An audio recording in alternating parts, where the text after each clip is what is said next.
Library Krishna, the Supreme Personality of Godhead Chapter 87 Prayers by the Personified Vedas. King Pariksit inquired from Sukadeva Goswami about a very important topic in understanding transcendental subject matter. His question was, since Vedic knowledge generally deals with the subject matter of the three qualities of the material world, how then can it approach the subject matter of transcendence, which is beyond the approach of the three material modes? Since the mind is material and the vibration of words is a material sound, how can the Vedic knowledge, expressing by material sound the thoughts of the material mind, approach transcendence? Description of a subject matter necessitates describing its source of emanation, its qualities and its activities. Such description can be possible only by thinking with the material mind and by vibrating material words. Brahman, or the Absolute Truth, has no material qualities, but our power of speaking does not go beyond the material qualities. How then can Brahman, the Absolute Truth, be described by your words? I do not see how it is possible to understand transcendence from such expressions of material sound. The purpose of King Pariksit's inquiry was to ascertain from Sukadeva Goswami whether the Vedas ultimately describe the Absolute Truth as impersonal or as personal.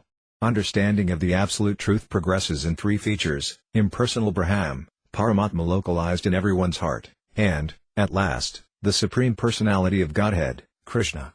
The Vedas deal with three departments of activities. One is called Karma Kanda, or activities under Vedic injunction, which gradually purify one to understand his real position. The next is Jnana Kanda, the process of understanding the Absolute Truth by speculative methods, and the third is Upasana Kanda, or worship of the Supreme Personality of Godhead and sometimes of the demigods also. The worship of the demigods recommended in the Vedas is ordered with the understanding of the demigods' relationship to the Personality of Godhead. The Supreme Personality of Godhead has many parts and parcels. Some are called svamsas, or as personal expansions, and some are called vibhinamshas, the living entities. All such expansions, both svamsas and vibhinamshas, are emanations from the original Personality of Godhead. Svamsa expansions are called Vishnutattva, whereas the vibhinamsha expansions are called Jivatattva. The different demigods are Jivatattva. The conditioned souls are generally put into the activities of the material world for sense gratification. Therefore, as stated in the Bhagavad Gita, to regulate those who are very much addicted to different kinds of sense gratification, the worship of demigods is sometimes recommended. For example, for persons very much addicted to meat eating, the Vedic injunction recommends that after worshipping the form of the goddess Kali and sacrificing a goat, not any other animal, under Karma Kanda regulation, the worshippers may be allowed to eat meat. The idea is not to encourage one to eat meat but to allow one who insists on eating meat to eat it under certain restricted conditions. Therefore, worship of the demigods is not worship of the Absolute Truth, but by worshipping the demigods one gradually comes to accept the Supreme Personality of Godhead in an indirect way. This indirect acceptance is described in the Bhagavad Gita as avadhi. Avadhi means not bona fide. Since demigod worship is not bona fide, the impersonalists stress concentration on the impersonal feature of the Absolute Truth. King Pariksit's question was, which is the ultimate target of Vedic knowledge, this concentration on the impersonal feature of the Absolute Truth or concentration on the personal feature? After all, both the impersonal and the personal feature of the Supreme Lord are beyond our material conception. The impersonal feature of the Absolute, the Brahman effulgence, is but the rays of the personal body of Krishna. These rays of the personal body of Krishna are cast all over the creation of the Lord, and the portion of the effulgence which is covered by the material cloud is called the created cosmos of the three material qualities, sattva, rajas and tamas. How can persons who are within this clouded portion, called the material world, conceive of the Absolute Truth by the speculative method? In answering King Pariksit's question, Sukadeva Goswami replied that the Supreme Personality of Godhead has created the mind, senses and living force of the living entity for the purpose of sense gratification and transmigration from one kind of body to another, as well as for the purpose of allowing liberation from the material conditions. In other words, one can utilize the senses, mind and living force for sense gratification and transmigration from one body to another or for the matter of liberation. The Vedic injunctions are there just to give the conditioned souls the chance for sense gratification under regulative principles, and thereby also to give them the chance for promotion to higher conditions of life. Ultimately, if the consciousness is purified, one comes to his original position and goes back home, back to Godhead. The living entity is intelligent. One therefore has to utilize his intelligence over the mind and the senses. When the mind and senses are purified by the proper use of intelligence, then the conditioned soul is liberated. Otherwise, if the intelligence is not properly utilized in controlling the senses and mind, The conditioned soul continues to transmigrate from one kind of body to another simply for sense gratification. Another point clearly stated in the answer of Sukadeva Goswami is that it is the mind, senses and intelligence of the individual living entity that the Lord created. It is not stated that the living entities themselves were ever created.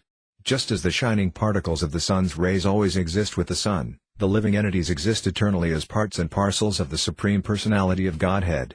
But just as the sun rays are sometimes covered by a cloud, which is created by the sun, so the conditioned souls, although eternally existing as parts of the Supreme Lord, are sometimes put within the cloud of the material concept of life, in the darkness of ignorance.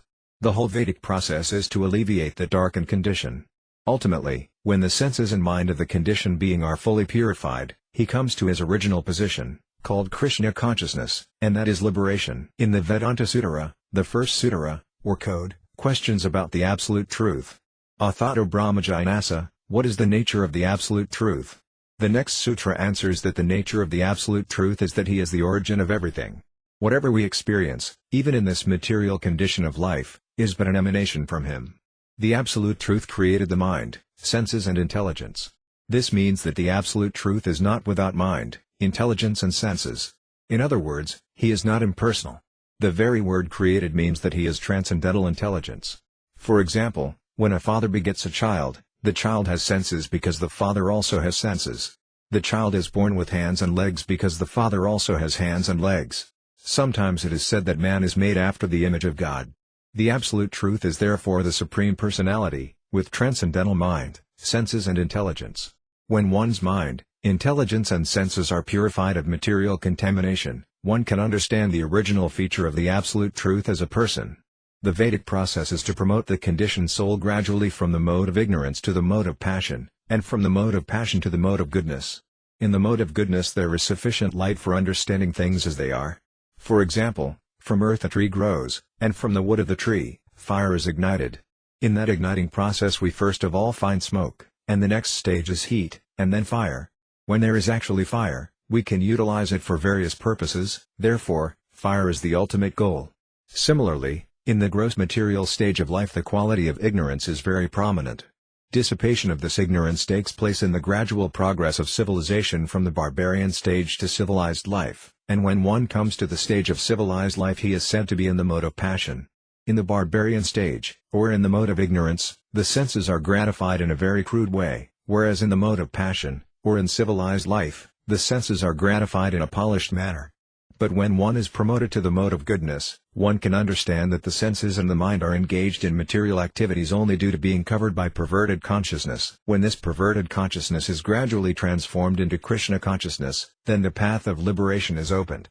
So it is not that one is unable to approach the absolute truth by the senses and the mind. The conclusion is, rather, that the senses, mind and intelligence in the gross stage of contamination cannot appreciate the nature of the absolute truth, but when purified, the senses, mind and intelligence can understand what the absolute truth is. The purifying process is called devotional service, or Krishna consciousness.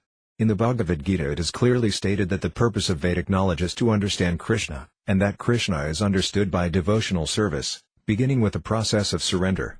As stated in the Bhagavad Gita, one has to think of Krishna always, one has to render loving service to Krishna always, and one always has to worship and bow down before Krishna. By this process only can one enter into the kingdom of God, without any doubt.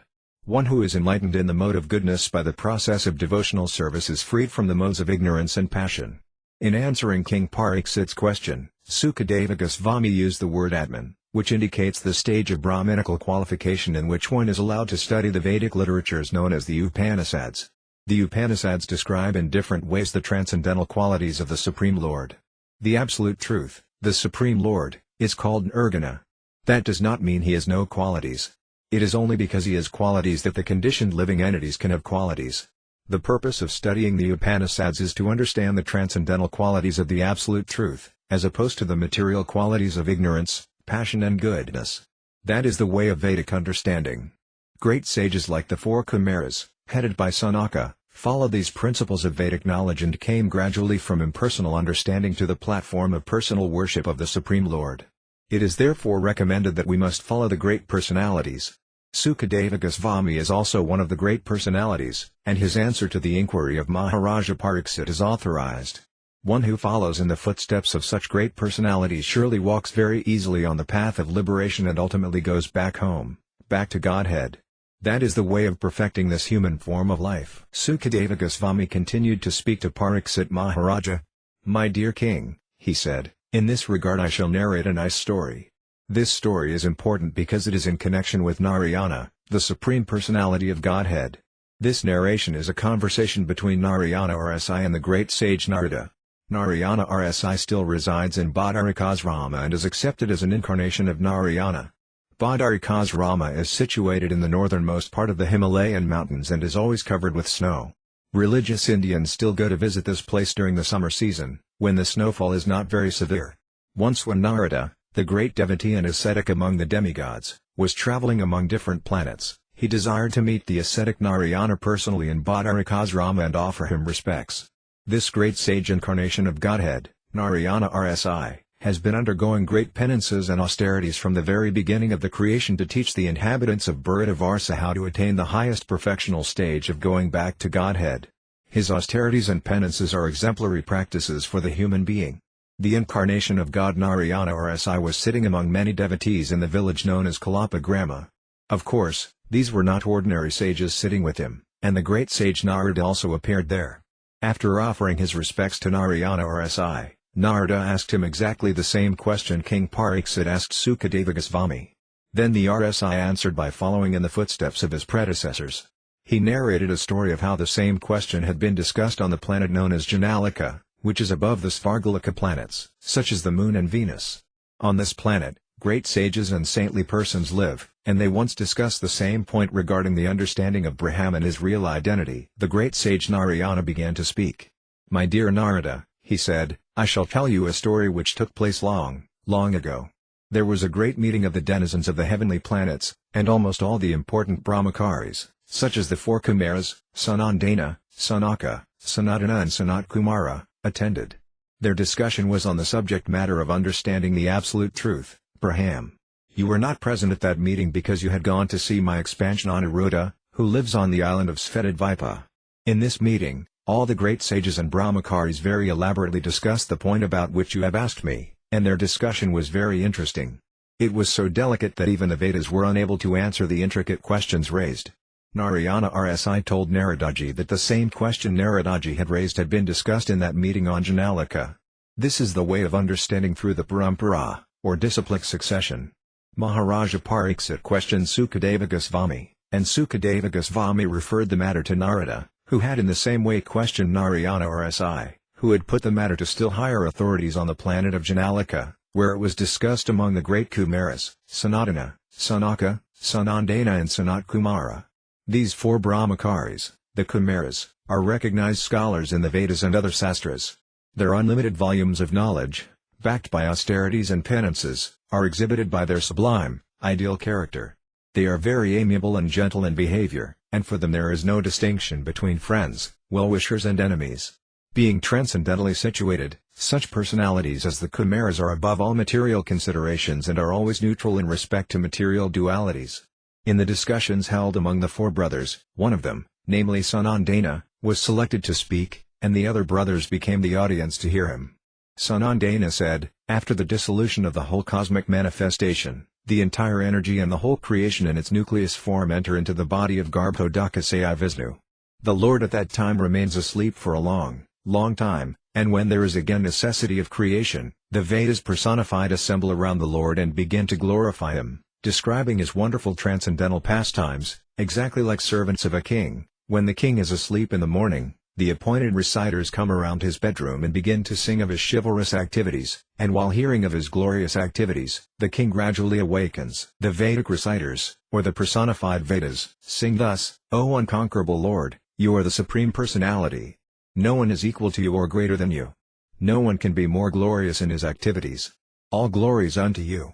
All glories unto you. By your own transcendental nature you fully possess all six opulences. As such, you are able to deliver all conditioned souls from the clutches of Maya. O Lord, we fervently pray that you kindly do so. All the living entities, being your parts and parcels, are naturally joyful, eternal and full of knowledge, but due to their own faults they imitate you by trying to become the supreme enjoyer. Thus they disobey your supremacy and become offenders. And because of their offenses, your material energy has taken charge of them. Thus their transcendental qualities of joyfulness, bliss and wisdom have been covered by the clouds of the three material qualities. This cosmic manifestation, made of the three material qualities, is just like a prison house for the conditioned souls. The conditioned souls are struggling very hard to escape from material bondage, and according to their different conditions of life they have been given different types of engagement. But since all engagements are based on knowledge supplied by you, the conditioned souls can execute pious activities only when you mercifully inspire them to do so. Therefore, without taking shelter at your lotus feet one cannot surpass the influence of the material energy. Actually, we, as personified Vedic knowledge, are always engaged in your service by helping the conditioned souls understand you. This prayer of the Vedas personified illustrates that the Vedas are meant for helping the conditioned souls to understand Krishna. All the Srutas, or personified Vedas, offered glories to the Lord again and again, singing, Jaya, Jaya.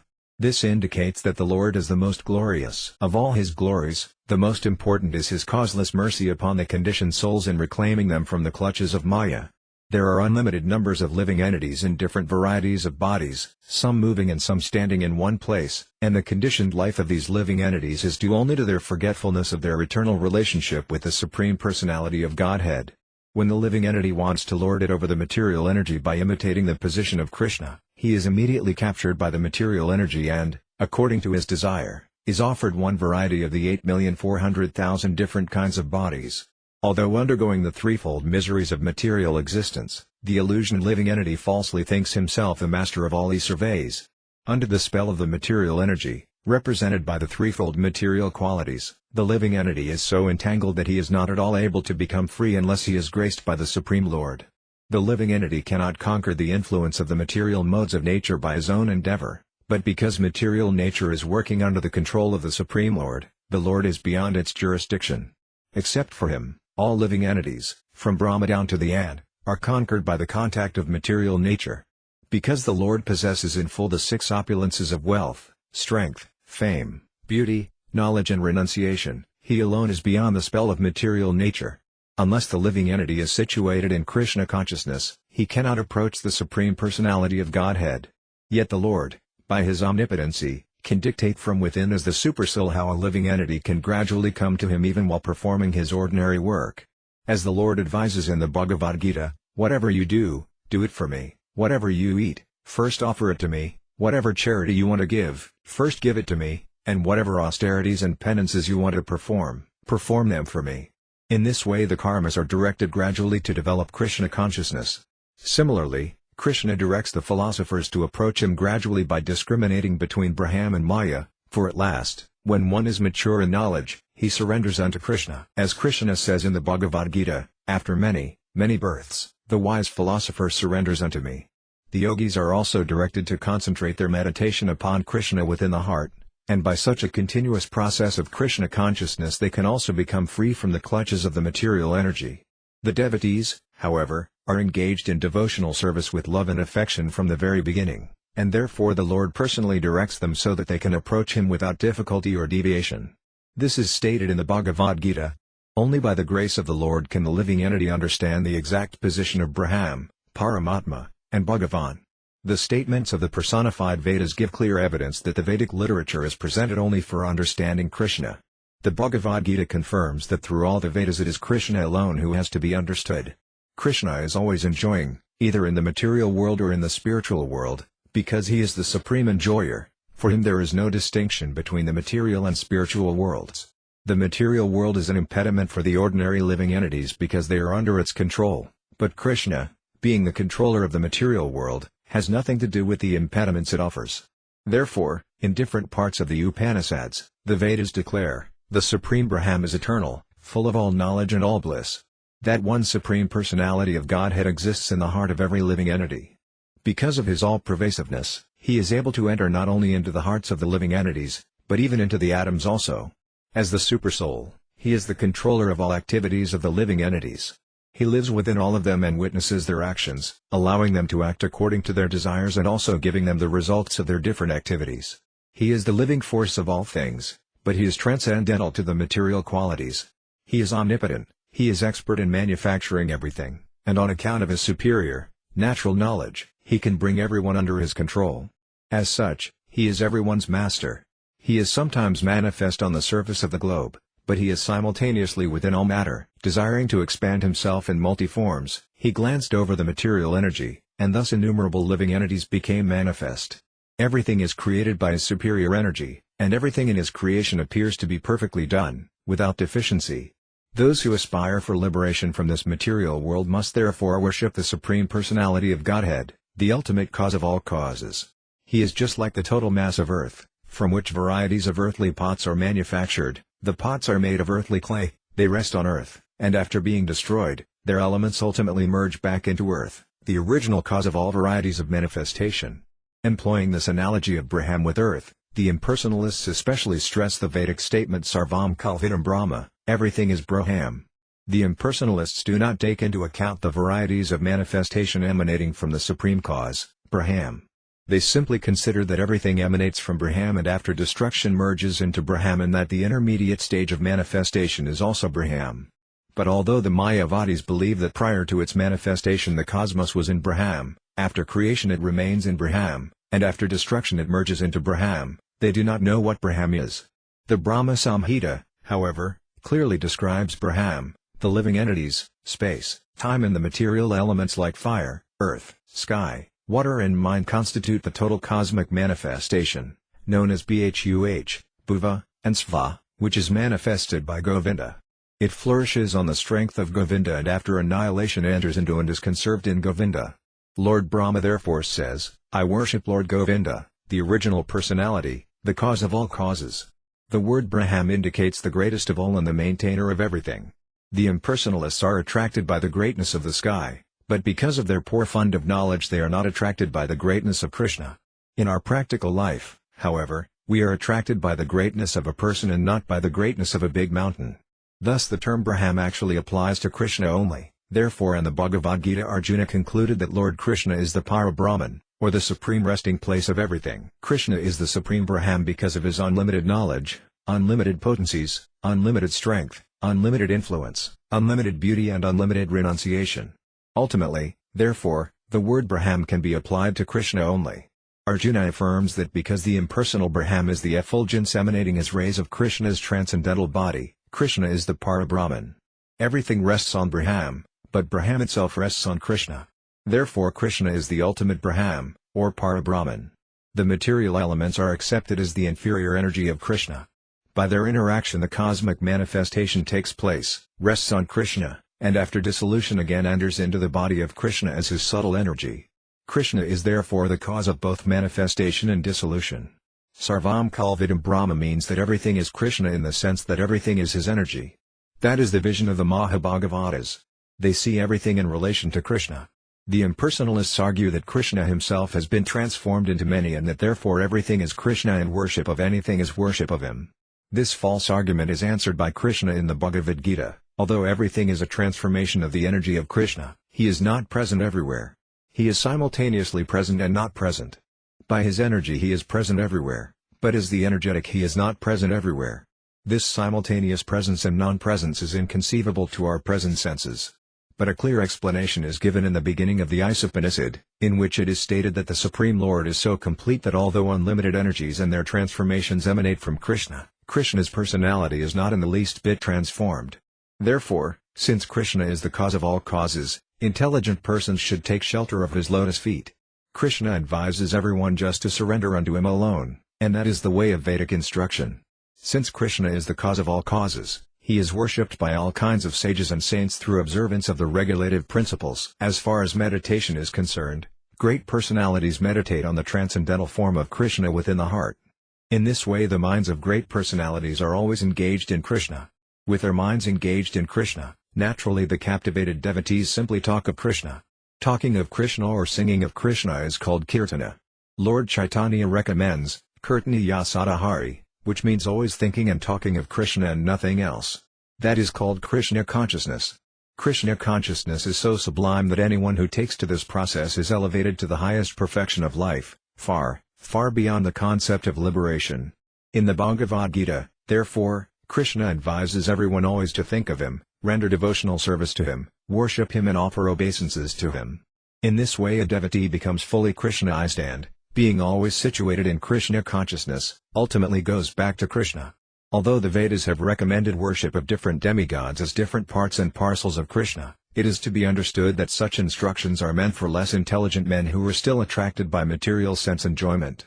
But the person who actually wants perfect fulfillment of the mission of human life should simply worship Lord Krishna, and that will simplify the matter and completely guarantee the success of his human life. Although the sky, the water and the land are all part of the material world, when one stands on the solid land his position is more secure than when he stands in the sky or the water. An intelligent person, therefore, does not stand under the protection of different demigods, although they are part and parcel of Krishna. Rather, he stands on the solid ground of Krishna consciousness. That makes his position sound and secure. Impersonalists sometimes give the example that if one stands on a stone or a piece of wood one certainly stands on the surface of the land, because the stone and wood both rest on the surface of the earth. But it may be replied that if one stands directly on the surface of the earth he is more secure than if he stands on wood or a stone that rests on the earth. In other words, taking shelter of Paramatma or taking shelter of impersonal Brahman is not as secure a course as taking direct shelter of Krishna in Krishna consciousness. The position of the jnanis and yogis is therefore not as secure as the position of the devotees of Krishna. Lord Krishna has therefore advised in the Bhagavad Gita that only a person who has lost his sense takes to the worship of demigods. And regarding persons attached to the impersonal Brahman, Śrīmad-Bhāgavatam says, "My dear Lord, those who think of themselves as liberated by mental speculation are not yet purified of the contamination of material nature because of their inability to find the shelter of your lotus feet. Although they rise to the transcendental situation of existence in impersonal Brahman, they certainly fall from that exalted position because they deride your lotus feet." Lord Krishna therefore advises that the worshippers of the demigods are not very intelligent persons because they derive only temporary, exhaustible results. Their endeavors are those of less intelligent men. On the other hand, the Lord assures that his devotee has no fear of falling. The personified Vedas continued to pray, "Dear Lord, considering all points of view, if a person has to worship someone superior to himself, then just out of good behavior he should stick to the worship of your lotus feet because you are the ultimate controller of creation, maintenance and dissolution. You are the controller of the three worlds, Bhuh, Bhuva and Sva, you are the controller of the 14 upper and lower worlds, and you are the controller of the three material qualities." Demigods and persons advanced in spiritual knowledge always hear and chant about your transcendental pastimes because this process has the specific potency of nullifying the accumulated results of sinful life. Intelligent persons factually dip into the ocean of your nectarian activities and very patiently hear about them. Thus they are immediately freed from the contamination of the material qualities. They do not have to undergo severe penances and austerities for advancement in spiritual life. This chanting and hearing of your transcendental pastimes is the easiest process for self-realization. Simply by submissive oral reception of the transcendental message, one's heart is cleansed of all dirty things. Thus Krishna consciousness becomes fixed in the heart of a devotee.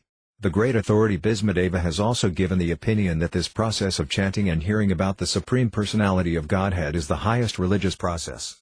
And the Taittiriya Upanishad says that worship of the Supreme Personality of Godhead is the essence of all Vedic ritualistic performances. Dear Lord, the personified Vedas continued, the devotee who wants to elevate himself simply by the process of devotional activities, especially by hearing and chanting, very soon comes out of the clutches of the dualities of material existence.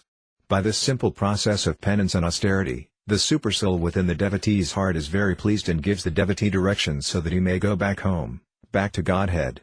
It is stated in the Bhagavad Gita that one who engages all his activities and senses in the devotional service of the Lord becomes completely peaceful because the supersoul is satisfied with him. Thus the devotee becomes transcendental to all dualities, such as heat and cold, honor and dishonor. Being freed from all dualities, he feels transcendental bliss, and he no longer suffers cares and anxieties due to material existence. The Bhagavad Gita confirms that the devotee always absorbed in Krishna consciousness has no anxieties for his maintenance or protection. Being constantly absorbed in Krishna consciousness, he ultimately achieves the highest perfection. While in material existence, he lives very peacefully and blissfully, without cares and anxieties, and after quitting this body he goes back home, back to Godhead. The Lord confirms in the Bhagavad Gita, "My supreme abode is a transcendental place from which, having gone, one never returns to this material world. Anyone who attains the supreme perfection, being engaged in my personal devotional service in the eternal abode, reaches the highest perfection of human life and does not have to come back to the miserable material world." The personified Vedas continued, "Dear Lord, it is imperative that the living entities be engaged in Krishna consciousness, always rendering devotional service by such prescribed methods as hearing and chanting and executing your orders. If a person is not engaged in Krishna consciousness and devotional service, it is useless for him to exhibit the symptoms of life. Generally, if a person is breathing, he is accepted to be alive. But a person without Krishna consciousness may be compared to a bellows in a blacksmith's shop.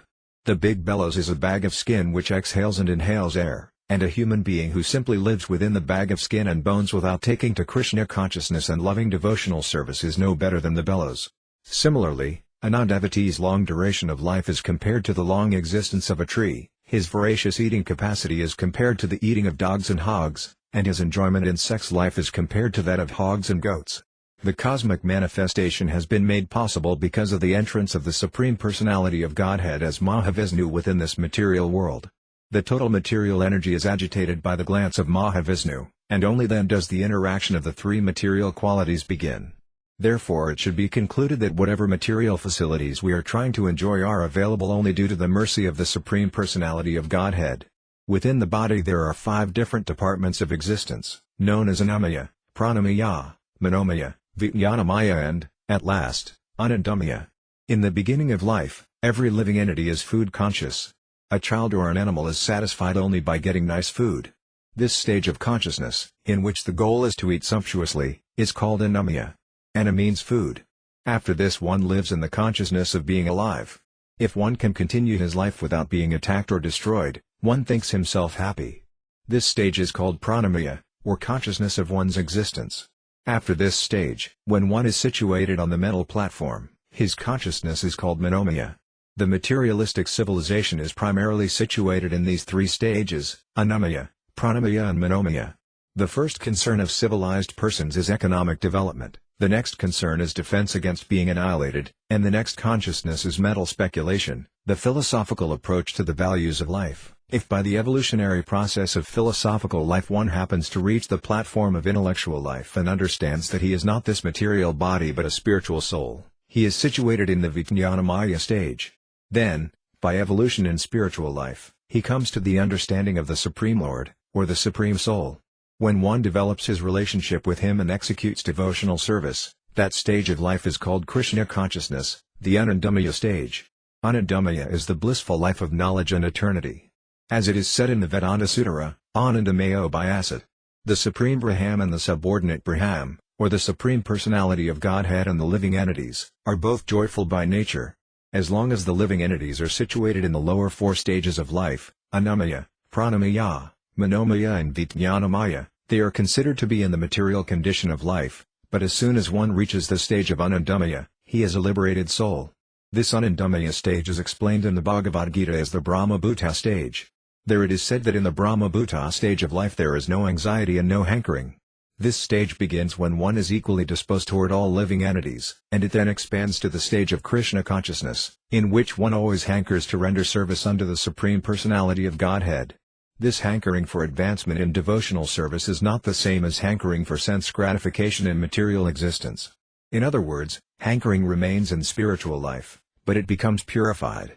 Similarly, when our senses are purified, they are freed from all material stages, namely Annamaya, Pranamaya, Manomaya and Vijnanamaya, and they become situated in the highest stage, Anandamaya, or blissful life in Krishna consciousness. The Mayavadi philosophers consider Anandamaya to be the state of being merged in the Supreme. To them, Anandamaya means that the supersoul and the individual soul become one. But the real fact is that oneness does not mean merging into the Supreme and losing one's own individual existence. Merging into the spiritual existence is the living entity's realization of qualitative oneness with the Supreme Lord in his aspects of eternity and knowledge. But the actual Anandamaya, blissful, stage is attained when one is engaged in devotional service. That is confirmed in the Bhagavad Gita, Mad Bhaktam Labhe Param. Here Lord Krishna states that the Brahma-bhuta Anandamaya stage is complete only when there is an exchange of love between the Supreme and the subordinate living entities. Unless one comes to this Anandamaya stage, his breathing is like the breathing of a bellows in a blacksmith's shop, his duration of life is like that of a tree, and he is no better than the lower animals like the camels, hogs and dogs. Undoubtedly the eternal living entity cannot be annihilated at any point. But the lower species of life exist in a miserable condition, whereas one who is engaged in the devotional service of the Supreme Lord is situated in the pleasurable, or anandamaya, status of life. The different stages described above are all in relationship with the Supreme Personality of Godhead. Although in all circumstances there exist both the Supreme Personality of Godhead and the living entities, the difference is that the Supreme Personality of Godhead always exists in the anandamaya stage, whereas the subordinate living entities, because of their minute position as fragmental portions of the Supreme Lord, are prone to fall to the other stages of life. Although in all the stages both the Supreme Lord and the living entities exist, the Supreme Personality of Godhead is always transcendental to our concept of life, whether we are in bondage or in liberation. The whole cosmic manifestation becomes possible by the grace of the Supreme Lord, it exists by the grace of the Supreme Lord, and when annihilated it merges into the existence of the Supreme Lord. As such, the Supreme Lord is the supreme existence, the cause of all causes. Therefore the conclusion is that without development of Krishna consciousness one's life is simply a waste of time. For those who are very materialistic and cannot understand the situation of the spiritual world, the abode of Krishna, great sages have recommended the yogic process whereby one gradually rises from meditation on the abdomen, which is called Muladhara or Manipuraka meditation. Muladhara and Manipuraka are technical terms which refer to the intestines within the abdomen. Grossly materialistic persons think that economic development is of foremost importance because they are under the impression that a living entity exists only by eating. Such grossly materialistic persons forget that although we may eat as much as we like, if the food is not digested it produces the troubles of indigestion and acidity. Therefore, eating is not in itself the cause of the vital energy of life. For digestion of eatables we have to take shelter of another, superior energy, which is mentioned in the Bhagavad Gita as Vaisvanara. Lord Krishna says in the Bhagavad Gita that he helps the digestion in the form of Vaisvanara. The Supreme Personality of Godhead is all-pervasive, therefore, his presence in the stomach as Vaisvanara is not extraordinary. Krishna is actually present everywhere. The Vaisnava, therefore, marks his body with temples of Vishnu. He first marks a tilaka temple on the abdomen, then on the chest, then between the collarbones, then on the forehead, and gradually he marks the top of the head, the Brahmarendra. The 13 temples of tilaka marked on the body of a Vaisnava are known as follows: on the forehead is the temple of Lord Kesava, on the belly is the temple of Lord Narayana, on the chest is the temple of Lord Madhava, and on the throat, between the two collarbones, is the temple of Lord Govinda. On the right side of the waist is the temple of Lord Vishnu, on the right arm the temple of Lord Madhusudana, and on the right side of the collarbone the temple of Lord Trivikrama. Similarly, on the left side of the waist is the temple of Lord Vamanadeva, on the left arm the temple of Sridhara, on the left side of the collarbone the temple of Rishikesa, on the upper back the temple called Padmanabha, and on the lower back the temple called Damodara. On the top of the head is the temple called Vasudeva. This is the process of meditation on the Lord's situation in the different parts of the body, but for those who are not Vaisnavas, great sages recommend meditation on the bodily concept of life, meditation on the intestines, on the heart, on the throat, on the eyebrows, on the forehead and then on the top of the head. Some of the sages in the disciplic succession from the great Saint Aruna meditate on the heart, because the supersoul stays within the heart along with the living entity. This is confirmed in the Bhagavad Gita, 15th chapter, wherein the Lord states, I am situated in everyone's heart. As part of devotional service, Vaisnavas protect the body for the service of the Lord, but those who are gross materialists accept the body as the self. They worship the body by the yogic process of meditation on the different bodily parts, such as Manipuraka, Dahara and Hridaya, gradually rising to the Brahmarendra, on the top of the head. The first-class yogi who has attained perfection in the practice of the yoga system ultimately passes through the Brahmarendra to any one of the planets in either the material or spiritual worlds. How a yogi can transfer himself to another planet is vividly described in the second canto of Śrīmad-Bhāgavatam. In this regard, Sukadeva Goswami has recommended that the beginners worship the Virat Purusa, the gigantic universal form of the Lord. One who cannot believe that the Lord can be worshipped with equal success in the deity, or arca form, or who cannot concentrate on this form is advised to worship the universal form of the Lord. The lower part of the universe is considered the feet and legs of the Lord's universal form, the middle part of the universe is considered the navel or abdomen of the Lord, the upper planetary systems such as Janalika and Maharlika are the heart of the Lord, and the topmost planetary system, Brahmaloka, is considered the top of the Lord's head. There are different processes recommended by great sages according to the position of the worshipper, but the ultimate aim of all meditational yogic processes is to go back home, back to Godhead. As stated in the Bhagavad Gita, Anyone who reaches the highest planet, the abode of Krishna, or even the Vaikuntha planets, never has to come down again to this miserable material condition of life. The Vedic recommendation, therefore, is that one make the lotus feet of Vishnu the target of all one's efforts. Ted Vishnu Paramampadam, the Vishnu planets, or Vishnu Loka, are situated above all the material planets. These Vaikuntha planets are known as Sanatana Dhamma, and they are eternal. They are never annihilated, not even by the annihilation of this material world. The conclusion is that if a human being does not fulfill the mission of his life by worshipping the Supreme Lord and does not go back home, back to Godhead, it is to be understood that he is breathing just like a blacksmith's bellows, living just like a tree, eating just like a camel and having sex just like the dogs and hogs. Thus he has been frustrated in fulfilling the specific purpose of human life. The next prayer of the personified Vedas to the Lord concerns his entering into different species of life. It is stated in the Bhagavad Gita, 14th chapter, that in every species and form of life the spiritual part and parcel of the Supreme Lord is present. The Lord himself claims in the Gita that he is the seed-giving Father of all forms and species, who therefore must all be considered sons of the Lord. The entrance of the Supreme Lord into everyone's heart as Paramatma sometimes bewilders the impersonalists into equating the living entities with the Supreme Lord. They think, both the Supreme Lord and the individual soul enter into the various bodies, so where is the distinction? Why should individual souls worship the Paramatma, or Supersoul? According to them, the Supersoul and the individual soul are on the same level, they are one, without any difference between them. There is a difference, however, between the Supersoul and the individual soul, and this is explained in the Bhagavad Gita, 15th chapter, wherein the Lord says that although he is situated with the living entity in the same body, he is superior. He is dictating or giving intelligence to the individual soul from within. It is clearly stated in the Gita that the Lord gives intelligence to the individual soul and that both memory and forgetfulness are due to the influence of the Supersoul. No one can act independently of the sanction of the Supersoul. The individual soul acts according to his past karma, reminded by the Lord. The nature of the individual soul is forgetfulness, but the presence of the Lord within the heart reminds him of what he wanted to do in his past life. The intelligence of the individual soul is exhibited like fire and wood. Although fire is always fire, it is exhibited in a size proportionate to the size of the wood. Similarly, although the individual soul is qualitatively one with the Supreme Lord, he exhibits himself according to the limitations of his present body. But the Supreme Lord, or the Supersoul, is unlimited. He is said to be Eka Rasa. Eka means one, and Rasa means mellow. The transcendental position of the Supreme Lord is that of eternity, bliss and full knowledge. His position of Eka Rasa does not change in the slightest when he becomes a witness and advisor to the individual soul in each individual body. But the individual soul, from Lord Brahma down to the ant, exhibits his spiritual potency according to his present body. The demigods are in the same category with the individual souls in the bodies of human beings or in the bodies of lower animals. Intelligent persons, therefore, do not worship different demigods, who are simply infinitesimal representatives of Krishna manifest in conditioned bodies. The individual soul can exhibit his power only in proportion to the shape and constitution of the body. The Supreme Personality of Godhead, however, can exhibit his full potencies in any shape or form without any change.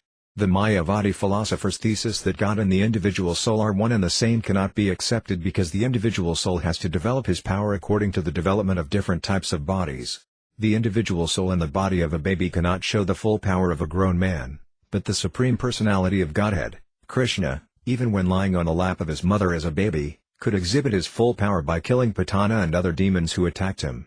Thus the spiritual potency of the Supreme Personality of Godhead is said to be Eka Rasa, or without change. The Supreme Personality of Godhead, therefore, is the only worshipable object, and this is perfectly known to persons who are uncontaminated by the modes of material nature. In other words, only the liberated souls can worship the Supreme Personality of Godhead. Less intelligent Mayavadis take to the worship of the demigods, thinking that the demigods and the Supreme Personality of Godhead are on the same level. The personified Vedas continued to offer their obeisances. Dear Lord, they prayed, after many, many births, those who have actually become wise take to the worship of your lotus feet and complete knowledge. This is confirmed in the Bhagavad Gita, wherein the Lord says that after many, many births, a great soul, or Mahatma, surrenders unto the Lord, knowing well that Vyāsadeva, Krishna, is the cause of all causes. The Vedas continued, as already explained, since the mind, intelligence and senses have been given to us by God, when these instruments are actually purified there is no alternative but to engage them all in the devotional service of the Lord. A living entity's entrapment in different species of life is due to the misapplication of his mind, intelligence and senses in material activities. Various kinds of bodies are awarded as the result of a living entity's actions, and they are created by the material nature according to the living entity's desire. Because a living entity desires and deserves a particular kind of body, it is given to him by the material nature, under the order of the Supreme Lord. In Śrīmad-Bhāgavatam, Third Canto, it is explained that under the control of superior authority a living entity is put within the semen of a male and injected into the womb of a particular female in order to develop a particular type of body. A living entity utilizes his senses, intelligence, mind and so on in a specific way of his own choosing and thus develops a particular type of body, within which he becomes engaged. In this way the living entity becomes situated in different species of life, either in a demigod, human or animal body, according to different situations and circumstances. It is explained in the Vedic literatures that the living entities entrapped in different species of life are part and parcel of the Supreme Lord. The Mayavadi philosophers mistake the living entity for the Paramatma, who is actually sitting with the living entity as a friend. Because the Paramatma, the localized aspect of the Supreme Personality of Godhead, and the individual living entity are both within the body, a misunderstanding sometimes takes place that there is no difference between the two. But there is a definite difference between the individual soul and the supersoul, and it is explained in the Varaha Purana as follows. The Supreme Lord has two kinds of parts and parcels. The living entity is called Vibhinamsha, and the Paramatma, or the plenary expansion of the Supreme Lord, is called Svamsa. The Svamsa plenary expansion of the Supreme Personality is as powerful as the Supreme Personality of Godhead himself. There is not even the slightest difference between the potency of the Supreme Person and that of his plenary expansion as Paramatma. But the Vibhinamsha parts and parcels possess only a minute portion of the potencies of the Lord.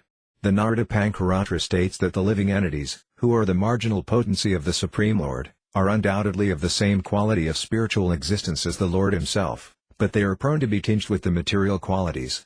Because the minute living entity is prone to be subjected to the influence of material qualities, he is called Jiva, and sometimes the Supreme Personality of Godhead is also known as Shiva, the All-Auspicious One.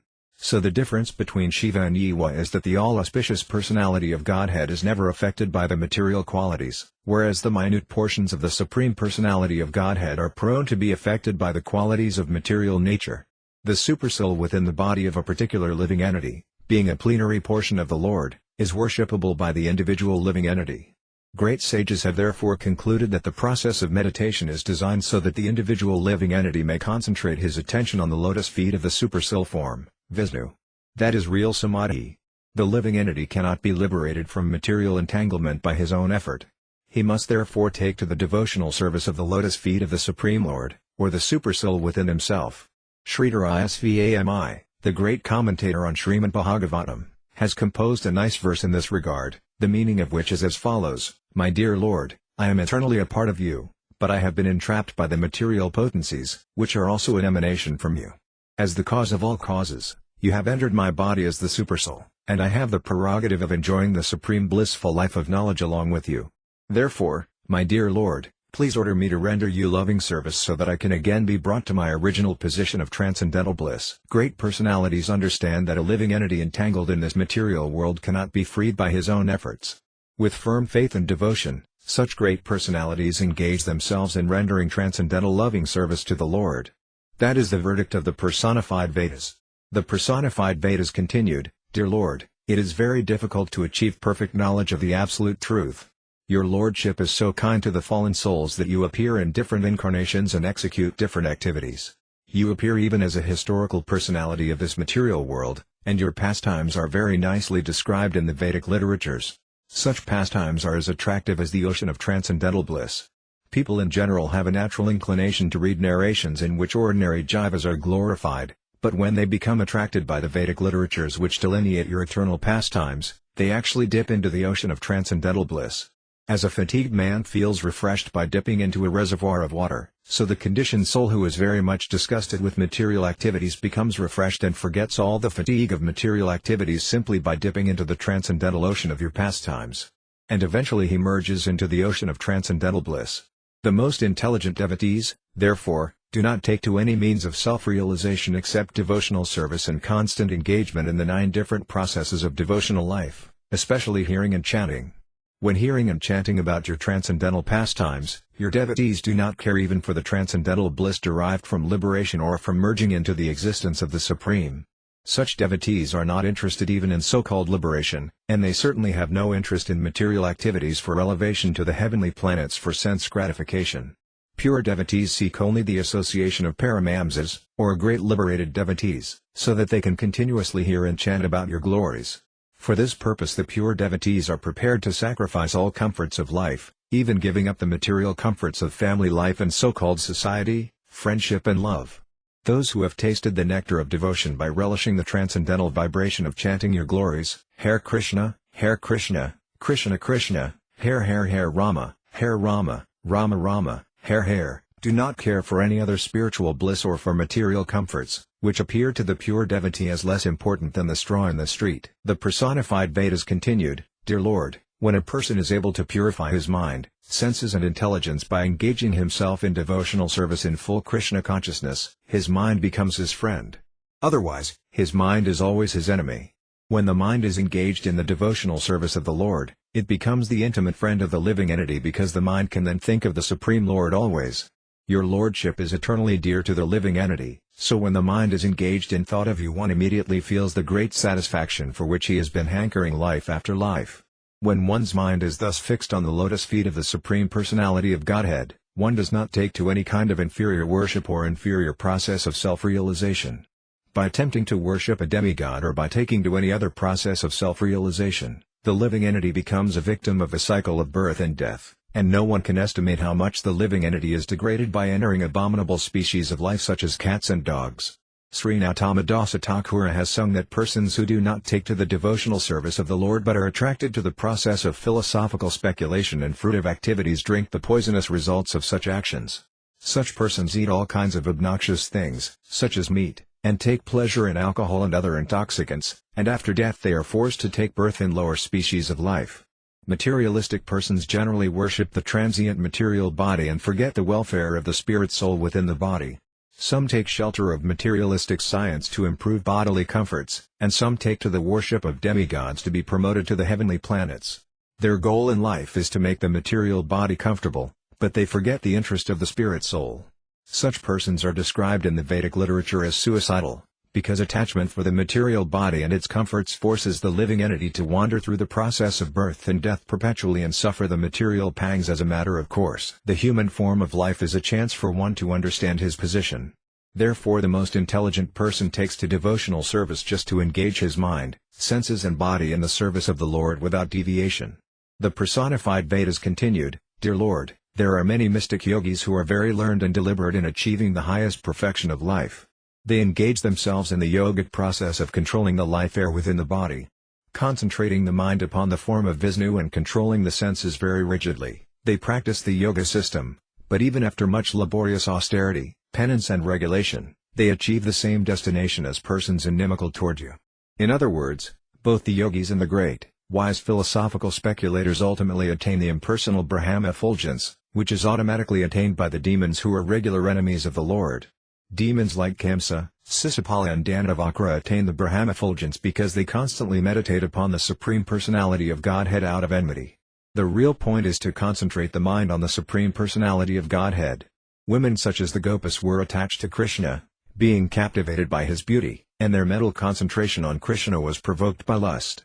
They wanted to be embraced by the arms of Krishna, which resemble the beautiful round shape of a snake. Similarly, we, the Vedic hymns, simply concentrate our minds on the lotus feet of your Lordship. Women like the Gopas concentrate upon you under the dictation of lust, and we concentrate upon your lotus feet to go back home, back to Godhead.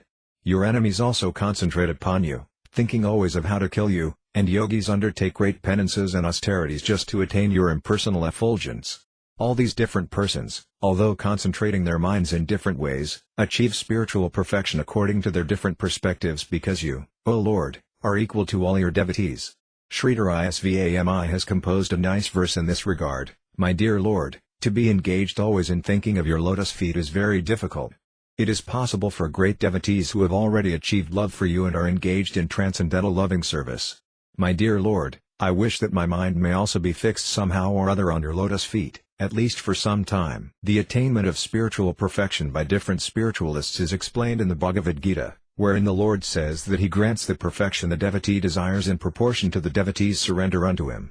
The impersonalists, yogis and enemies of the Lord enter into the Lord's transcendental effulgence, but the personalists who follow in the footsteps of the inhabitants of Vrindavana or strictly follow the path of devotional service are elevated to the personal abode of Krishna, Goloka Vrindavana, or to the Vaikunta planets. Both the impersonalists and the personalists enter the spiritual realm, the spiritual sky, but the impersonalists are given their place in the impersonal Brahma effulgence, whereas the personalists are given a position in the Vaikunta planets or in the Vrindavana planet, according to their desire to serve the Lord in different mellows. The personified Vedas stated that persons born after the creation of this material world cannot understand the existence of the Supreme Personality of Godhead by manipulating their material knowledge. Just as a person born in a particular family cannot understand the position of his great-grandfather, who lived before the birth of the recent generation, we are unable to understand the Supreme Personality of Godhead, Narayana, or Krishna, who exists eternally in the spiritual world. In the 8th chapter of the Bhagavad Gita it is clearly said that the Supreme Person, who lives eternally in the spiritual kingdom of God, Sanatana Dhamma, can be approached only by devotional service. As for the material creation, Brahma is the first created person. Before Brahma there was no living creature within this material world, it was void and dark until Brahma was born on the lotus flower that sprouted from the abdomen of Garbhodakasaya Vishnu. Garbhodakasaya Vishnu is an expansion of Karanodakasaya Vishnu. Karanodakasaya Vishnu is an expansion of Sankarsana, and Sankarsana is an expansion of Balarama, who is an immediate expansion of Lord Krishna. After the creation of Brahma, the two kinds of demigods were born, demigods like the four brothers Sanaka, Sanatana, Sanandana and Sanat Kumara, who are representatives of renunciation of the world, and demigods like Marici and their descendants, who are meant to enjoy this material world. From these two kinds of demigods were gradually manifested all other living entities, including the human beings. Thus all living creatures within this material world, including Brahma, all the demigods and all the Rakshasas, are to be considered modern. This means that they were all born recently. Therefore, just as a person born recently in a family cannot understand the situation of his distant forefather, no one within this material world can understand the position of the Supreme Lord in the spiritual world, because the material world has only recently been created. Although they have a long duration of existence, all the manifestations of the material world, namely the time element, the living entities, the Vedas and the gross and subtle material elements, are created at some point. Thus any process manufactured within this created situation as a means for understanding the original source of creation is to be considered modern. Therefore by the process of self-realization or God-realization through fruitive activities, philosophical speculation or mystic yoga, one cannot actually approach the supreme source of everything. When the creation is completely terminated, when there is no existence of the Vedas, no existence of material time, and no existence of the gross and subtle material elements, and when all the living entities are in the non-manifested stage, resting within Narayana, then all these manufactured processes become null and void and cannot act. Devotional service, however, is eternally going on in the eternal spiritual world. Therefore the only factual process of self-realization or God-realization is devotional service, and one who takes to this process takes to the real process of God-realization. In this regard, Srila Sridhara Swami has composed a verse which conveys the idea that the supreme source of everything, the Supreme Personality of Godhead, is so great and unlimited that it is not possible for the living entity to understand Him by any material acquisition. One should therefore pray to the Lord to be engaged in His devotional service eternally, so that by the grace of the Lord one can understand the supreme source of creation. The supreme source of creation, the Supreme Lord, reveals Himself only to the devotees. In the 4th chapter of the Bhagavad Gita the Lord says to Arjuna, "My dear Arjuna, because you are my devotee and because you are my intimate friend, I shall reveal to you the process of understanding me." In other words, the supreme source of creation, the Supreme Personality of Godhead, cannot be understood by our own endeavor. We have to please Him with devotional service, and then He will reveal Himself to us. Then we can understand Him to some extent. There are different kinds of philosophers who have tried to understand the supreme source by their mental speculation. There are generally 6 kinds of mental speculators, whose speculations are called Saddarsana. All these philosophers are impersonalists and are known as Mayavadis. Every one of them has tried to establish his own opinion, although they all have later compromised and stated that all opinions lead to the same goal and that every opinion is therefore valid. According to the prayers of the personified Vedas, however, none of them is valid because their process of knowledge is created within the temporary material world. They have all missed the real point, the Supreme Personality of Godhead, or the absolute truth, can be understood only by devotional service. One class of philosophers, known as Mimamsakas, represented by sages such as Jaimini, have concluded that everyone should engage in pious activities or prescribed duties and that such activities will lead one to the highest perfection. But this is contradicted in the 9th chapter of the Bhagavad Gita, where Lord Krishna says that by pious activities one may be elevated to the heavenly planets, but that as soon as one's accumulation of pious activities is used up, one has to leave the enjoyment of a higher standard of material prosperity in the heavenly planets and immediately come down again to these lower planets, where the duration of life is very short and where the standard of material happiness is of a lower grade. The exact words used in the Bhagavad Gita are Ksān Punye Martya Lokam Visanti. Therefore the conclusion of the Mimamsaka philosophers that pious activities will lead one to the absolute truth is not valid. Although a pure devotee is by nature inclined to perform pious activities, no one can attain the favor of the Supreme Personality of Godhead by pious activities alone. Pious activities may purify one of the contamination caused by ignorance and passion, but this purification is automatically attained by a devotee constantly engaged in hearing the transcendental message of Godhead in the form of the Bhagavad Gita, Śrīmad-Bhāgavatam or similar scriptures. From the Bhagavad Gita we understand that even a person who is not up to the standard of pious activities but who is absolutely engaged in devotional service is to be considered well situated on the path of spiritual perfection. It is also said in the Bhagavad Gita that a person who is engaged in devotional service with love and faith is guided from within by the Supreme Personality of Godhead. The Lord himself as Paramatma, or the spiritual master sitting within one's heart, gives the devotee exact directions by which he can gradually go back to Godhead. The conclusion of the Mimamsaka philosophers is not actually the truth which can lead one to real understanding. Similarly, there are Sankhya philosophers, metaphysicians or materialistic scientists who study this cosmic manifestation by their invented scientific method and do not recognize the supreme authority of God as the creator of the cosmic manifestation. They wrongly conclude that the reactions of the material elements are the original cause of creation. The Bhagavad Gita, however, does not accept this theory. It is clearly said therein that behind the cosmic activities is the direction of the Supreme Personality of Godhead. This fact is corroborated by the Vedic injunction Sattva Salmaya Damagro Sit, which means that the origin of the creation existed before the cosmic manifestation. Therefore, the material elements cannot be the cause of the material creation. Although the material elements are accepted as immediate causes, the ultimate cause is the Supreme Personality of Godhead himself. The Bhagavad Gita says, therefore, that material nature works under the direction of Krishna. The conclusion of the atheistic Sankhya philosophy is that because the effects, the phenomena of this material world, are temporary, or illusory, the cause is therefore also illusory. The Sankhya philosophers are in favor of voidism, but the actual fact is that the original cause is the Supreme Personality of Godhead and that this cosmic manifestation is the temporary manifestation of his material energy. When this temporary manifestation is annihilated, its cause, the eternal existence of the spiritual world, continues as it is, and therefore the spiritual world is called Sanatana Dhamma, the eternal abode. The conclusion of the Sankhya philosophers is therefore invalid. Then there are the philosophers headed by Gautama and Kanada. They have minutely studied the cause and effect of the material elements and have ultimately come to the conclusion that atomic combination is the original cause of creation. At present the materialistic scientists follow in the footsteps of Gautama and Kanada, who propounded this theory, called Paramanyuvada. This theory, however, cannot be supported, for the original cause of everything is not inert atoms. This is confirmed in the Bhagavad Gita and Śrīmad-Bhāgavatam, as well as in the Vedas, wherein it is stated, Eko Narayana Asit, only Narayana existed before the creation. Śrīmad-Bhāgavatam and the Vedanta Sutra also say that the original cause is sentient and both indirectly and directly cognizant of everything within this creation. In the Bhagavad Gita Krishna says, Aham Sarvasaya Prabhava, I am the original cause of everything, and Madasarvam Pravartate, from me everything comes into existence. Therefore, atoms may form the basic combinations of material existence, but these atoms are generated from the Supreme Personality of Godhead. Thus the philosophy of Gautama and Kanada cannot be supported. Similarly, impersonalists headed by Astavakra and later by Sankara-Ācārya accept the impersonal Brahma effulgence as the cause of everything. According to their theory, the material manifestation is temporary and unreal, whereas the impersonal Brahma effulgence is reality. But this theory cannot be supported either, because the Lord himself says in the Bhagavad Gita that the Brahma effulgence rests on his personality. It is confirmed in the Brahma Samhita that the Brahma effulgence is the personal bodily rays of Krishna.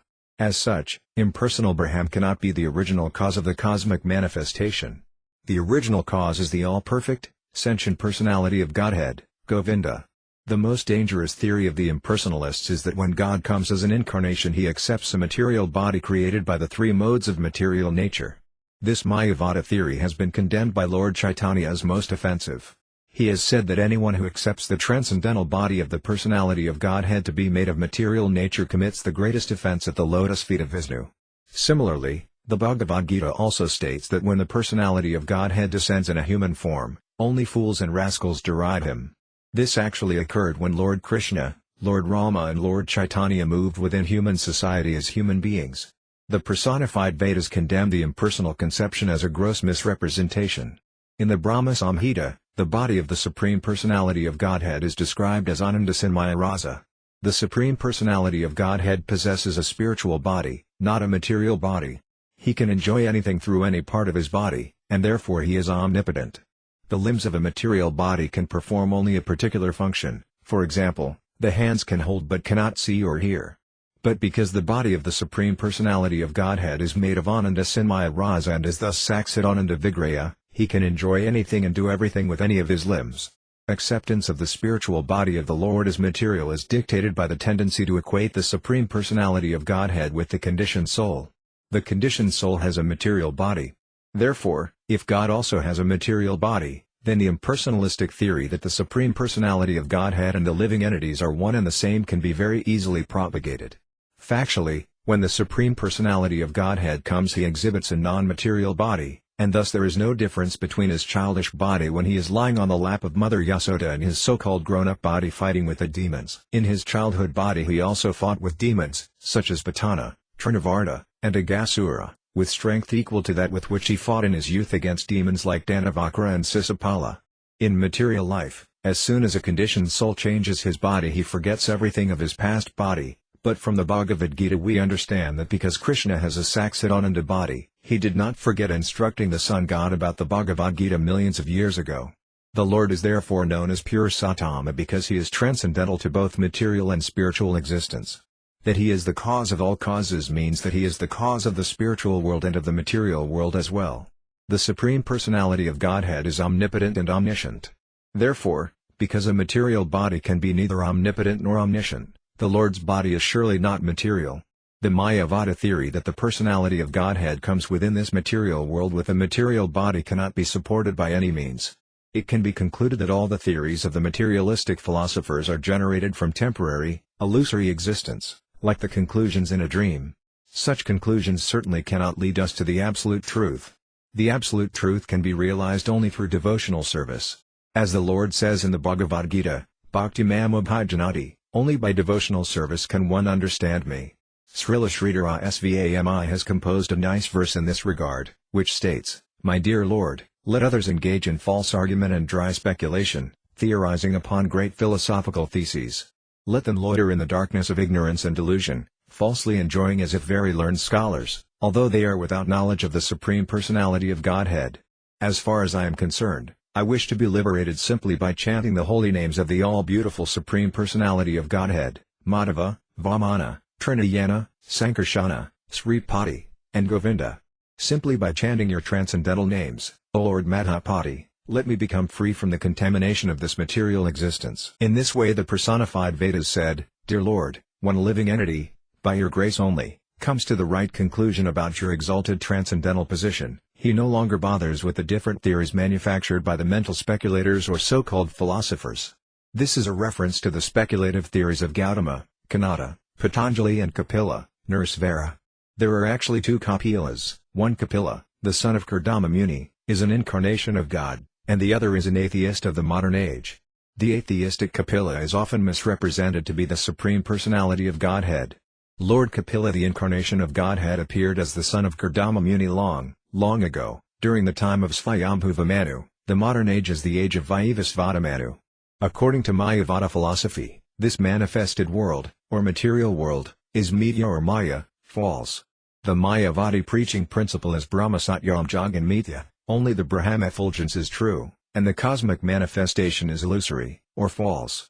But according to Vaisnava philosophy, This cosmic manifestation is true because it is created by the Supreme Personality of Godhead. In the Bhagavad Gita the Lord says that he enters within this material world by one of his plenary portions and thus the creation takes place. From the Vedas also we can understand that this asat, or temporary cosmic manifestation, is an emanation from the Supreme Sat, or fact. From the Vedanta Sutra also it is understood that everything has emanated from the Supreme Brahman. Therefore, the Vaisnavas do not take this cosmic manifestation to be false. Because the Supreme Personality of Godhead has entered this cosmic manifestation in the form of his plenary expansion and caused the creation, the Vaisnava philosophers see everything in this material world in relationship with the Supreme Lord. This conception of the material world is very nicely explained by Śrīla Prabhupāda Swami, who says that when persons renounce the material world as illusory or false without knowing that the material world is a manifestation of the Supreme Lord, their renunciation is of no value. The Vaisnavas, however, are free of attachment to this world because although the material world is generally accepted as an object of sense gratification, the Vaisnavas are not in favor of sense gratification and are therefore not attached to material activities. The Vaisnava accepts this material world according to the regulative principles of the Vedic injunctions and works without attachment. Since the Supreme Personality of Godhead is the original cause of everything, the Vaisnava sees everything in relationship with Krishna, even in this material world. By such advanced knowledge, everything becomes spiritualized. In other words, everything in the material world is already spiritual, but due to our lack of knowledge we see things as material. The personified Vedas presented the example that those seeking gold do not reject gold earrings, gold bangles or anything else made of gold simply because they are shaped differently from the original gold. All living entities are part and parcel of the Supreme Lord and are qualitatively one with him, but they are now differently shaped in 8,400,000 species of life, just like many different ornaments manufactured from the same source of gold. As one who is interested in gold accepts all the differently shaped gold ornaments, so a Vaisnava, knowing well that all living entities are of the same quality as the Supreme Personality of Godhead, accepts all living entities as eternal servants of God. A Vaisnava, then, has ample opportunity to serve the Supreme Personality of Godhead simply by reclaiming these misled living entities, training them in Krishna consciousness and leading them back home, back to Godhead. The fact is that the minds of the living entities are now agitated by the three material qualities, and the living entities are therefore transmigrating, as if in dreams, from one body to another. When their consciousness is changed into Krishna consciousness, however, they immediately fix Krishna within their hearts, and thus their path toward liberation becomes clear. In all the Vedas the Supreme Personality of Godhead and the living entities are stated to be of the same quality, Caitanya, or spiritual. This is confirmed in the Padma Purana, wherein it is said that there are two kinds of spiritual entities, one is called the Yuva, and the other is called the Supreme Lord. From Lord Brahma down to the Ant, all living entities are Jivas, whereas the Lord is the Supreme Four-Handed Vishnu, or Janardana. Strictly speaking, the word Atma can be applied only to the Supreme Personality of Godhead. But because the living entities are his parts and parcels, sometimes the word Atma is applied to them also. The living entities are therefore called Jivatma, and the Supreme Lord is called Paramatma. Both the Paramatma and the Jivatma are within this material world, and therefore this material world has a purpose other than sense gratification. The conception of a life of sense gratification is illusion, but the conception of service by the Jivatma to the Paramatma, even in this material world, is not at all illusory. A Krishna-conscious person is fully aware of this fact, and thus he does not take this material world to be false but acts in the reality of transcendental service. The devotee therefore sees everything in this material world as an opportunity to serve the Lord. He does not reject anything as material but dovetails everything in the service of the Lord. Thus a devotee is always in the transcendental position, and everything he uses becomes spiritually purified by being used in the Lord's service. Śrīdhara Swami has composed a nice verse in this regard. I worship the Supreme Personality of Godhead, who is always manifested as reality, even within this material world, which is considered by some to be false.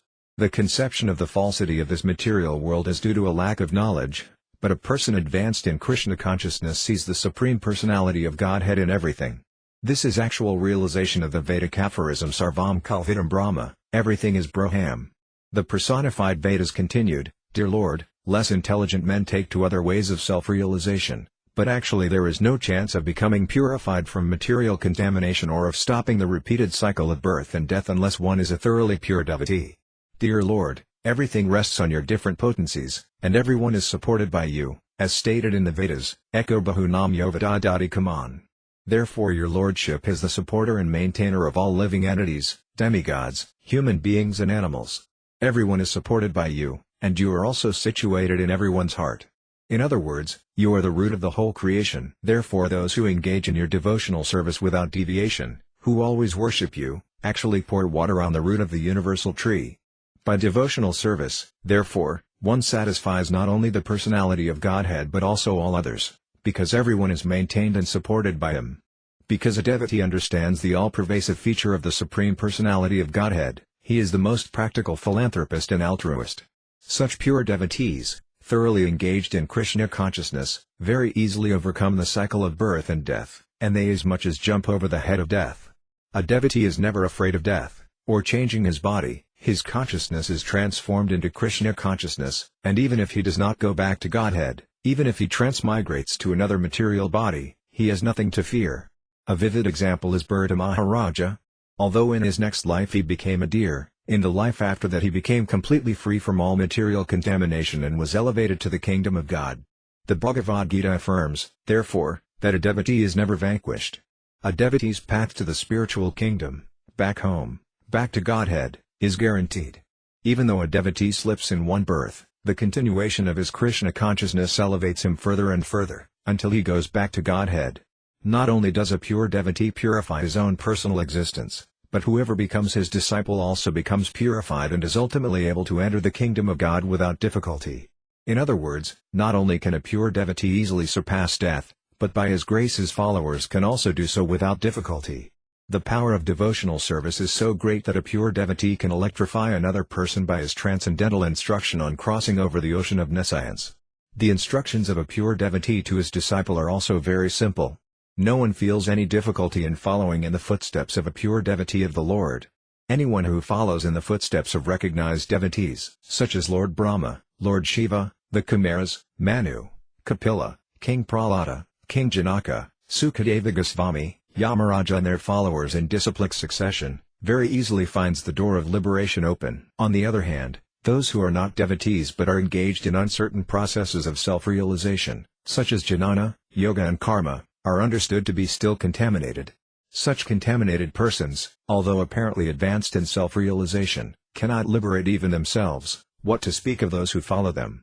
Such non-devotees are compared to chained animals, for they are not able to go beyond the jurisdiction of the formalities of a certain type of faith. In the Bhagavad Gita they are condemned as Vedavada. They cannot understand that the Vedas deal with activities of the material modes of nature, goodness, passion and ignorance. But as Lord Krishna advised Arjuna, one has to go beyond the jurisdiction of the duties prescribed in the Vedas and take to Krishna consciousness, devotional service. The Lord says in the Bhagavad Gita, Nistrigunyo bhav Arjuna, my dear Arjuna, just try to become transcendental to the Vedic rituals. This transcendental position beyond the Vedic ritualistic performances is devotional service. In the Bhagavad Gita the Lord clearly says that persons who are engaged in his devotional service without adulteration are situated in Brahman. Actual Brahman realization means Krishna consciousness and engagement in devotional service. The devotees are therefore real Brahmacharis because their activities are always in Krishna consciousness, devotional service. The Krishna consciousness movement therefore issues a supreme call to all kinds of religionists, asking them with great authority to join this movement, by which one can learn how to love God and thus surpass all formulas and formalities of scriptural injunction. A person who cannot overcome the jurisdiction of stereotyped religious principles is compared to an animal chained up by its master. The purpose of all religion is to understand God and develop one's dormant love of Godhead. If one simply sticks to the religious formulas and formalities but does not become elevated to the position of love of God, he is considered to be a chained animal. In other words, if one is not in Krishna consciousness, he is not eligible for liberation from the contamination of material existence. Śrīla Swami has composed a nice verse in this regard, let others engage in severe austerities, let others fall to the land from the tops of hills and give up their lives, let others travel to many holy places of pilgrimage for salvation. Or let them engage in deep study of philosophy and Vedic literatures. Let the mystic yogis engage in their meditational service, and let the different sects engage in unnecessary arguing as to which is the best. But it is a fact that unless one is Krishna conscious, unless one is engaged in devotional service, and unless one has the mercy of the Supreme Personality of Godhead, he cannot cross over this material ocean. An intelligent person, therefore, gives up all stereotyped ideas and joins the Krishna consciousness movement for factual liberation. The personified Vedas continued their prayers, "Dear Lord, your impersonal feature is explained in the Vedas. You have no hands, but you can accept all sacrifices offered to you. You have no legs, but you can walk more swiftly than anyone else. Although you have no eyes, you can see whatever happens in the past, present and future. Although you have no ears, you can hear everything that is said. Although you have no mind, you know everyone and everyone's activities, past, present and future, and yet no one knows who you are. You know everyone, but no one knows you, therefore, you are the oldest and supreme personality." Similarly, in another part of the Vedas it is said, "You have nothing to do. You are so perfect in your knowledge and potency that everything becomes manifest simply by your will. There is no one equal to or greater than you, and everyone acts as your eternal servant." Thus the Vedic statements affirm that the Absolute has no legs, no hands, no eyes, no ears and no mind, and yet he can act through his potencies and fulfill the needs of all living entities. As stated in the Bhagavad Gita, his hands and legs are everywhere, for he is all-pervasive. The hands, legs, ears and eyes of all living entities are acting and moving by the direction of the Supersoul sitting within the living entity's heart. Unless the Supersoul is present, it is not possible for the hands and legs to be active. The Supreme Personality of Godhead is so great, independent and perfect that even without having any eyes, legs or ears, he is not dependent on others for his activities. On the contrary, others are dependent on him for the activities of their different sense organs. Unless the living entity is inspired and directed by the Supersoul, he cannot act. The fact is that ultimately the Absolute Truth is the Supreme Person. But because he acts through his different potencies, which are impossible for the gross materialists to see, the materialists accept him as impersonal. For example, one can observe the personal artistic work in a painting of a flower, and one can understand that the color adjustment, the shape and so on have demanded the minute attention of an artist. The artist's work is clearly exhibited in a painting of different blooming flowers. But the gross materialist, without seeing the hand of God in such artistic manifestations as the actual flowers blooming in nature, concludes that the Absolute Truth is impersonal. Actually, the Absolute is personal, but he is independent. He does not require to personally take a brush and colors to paint the flowers, for his potencies act so wonderfully that it appears as if flowers have come into being without the aid of an artist. The impersonal view of the Absolute Truth is accepted by less intelligent men, because unless one is engaged in the service of the Lord one cannot understand how the Supreme is acting, one cannot even know the Lord's name. Everything about the Lord's activities and personal features is revealed to the devotee only through his loving service attitude. In the Bhagavad Gita it is clearly said, "Bhaktaram yajnate pasam," the Lord is the enjoyer of all sacrifices and of the results of all austerities. Then the Lord says, "Sarvalokam Maheswaram, I am the proprietor of all planets." So that is the position of the Supreme Personality of Godhead. While he is present in Goloka Vrindavana enjoying transcendental pleasure in the company of his eternal associates, the Gopas and the cowherd boys, all over the creation his potencies are acting under his direction, without disturbing his eternal pastimes. Only through devotional service can one understand how the Supreme Personality of Godhead, by his inconceivable potencies, simultaneously acts impersonally and as a person.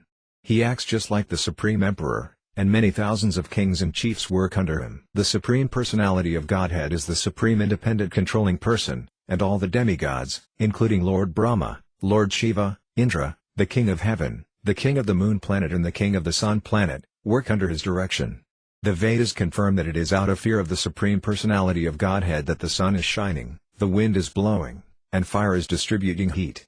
The material nature produces all kinds of movable and immovable objects within the material world, but none of them can independently act or create without the direction of the Supreme Lord. All of them act as his tributaries, just like subordinate kings who offer their annual taxes to the emperor. The Vedic injunctions state that every living entity lives by eating the remnants of food offered to the Personality of Godhead. In great sacrifices the injunction is that Narayana should be present as the supreme predominating deity of the sacrifice, and that after the sacrifice is performed the remnants of food should be distributed among the demigods. This is called Yajna Bhaga. Every demigod has an allotment of Yajna Bhaga, which he accepts as prasadam.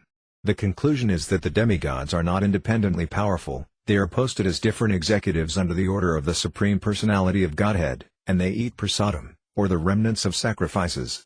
They execute the order of the Supreme Lord exactly according to his plan. The Supreme Personality of Godhead is in the background, and because his orders are carried out by others, it appears that he is impersonal. In our grossly materialistic way, We cannot conceive how the Supreme Person is above the impersonal activities of material nature. Therefore the Lord explains in the Bhagavad Gita that there is nothing superior to him and that the impersonal Brahman is subordinately situated as a manifestation of his personal rays. Sripada Sridhara Svami has composed a nice verse in this regard: "Let me offer my respectful obeisances unto the Supreme Personality of Godhead, who is no material senses but through whose direction and will all the material senses are working. He is the supreme potency of all material senses or sense organs. He is omnipotent, and he is the supreme performer of everything. Therefore he is worshipable by everyone. Unto that Supreme Person do I offer my respectful obeisances." Krishna himself declares in the Bhagavad Gita that because he is transcendental to all sentient and insentient beings, he is known as Purusatama, which means the Supreme Personality. Purusa means person, and Atama means supreme or transcendental. In another place the Lord says that as the air is situated in the all-pervading sky, everyone is situated in him, and everyone is acting under his direction. The Vedas Personified continued, "Dear Lord," they prayed, "you are equal to all, with no partiality toward a particular type of living entity. It is due to their own material desires that all living entities enjoy or suffer in different conditions of life. As your parts and parcels, they are just like the sparks of a fire. Just as sparks dance in a blazing fire, all living entities are dancing on your support. You are providing them with everything they desire, and yet you are not responsible for their position of enjoyment or suffering.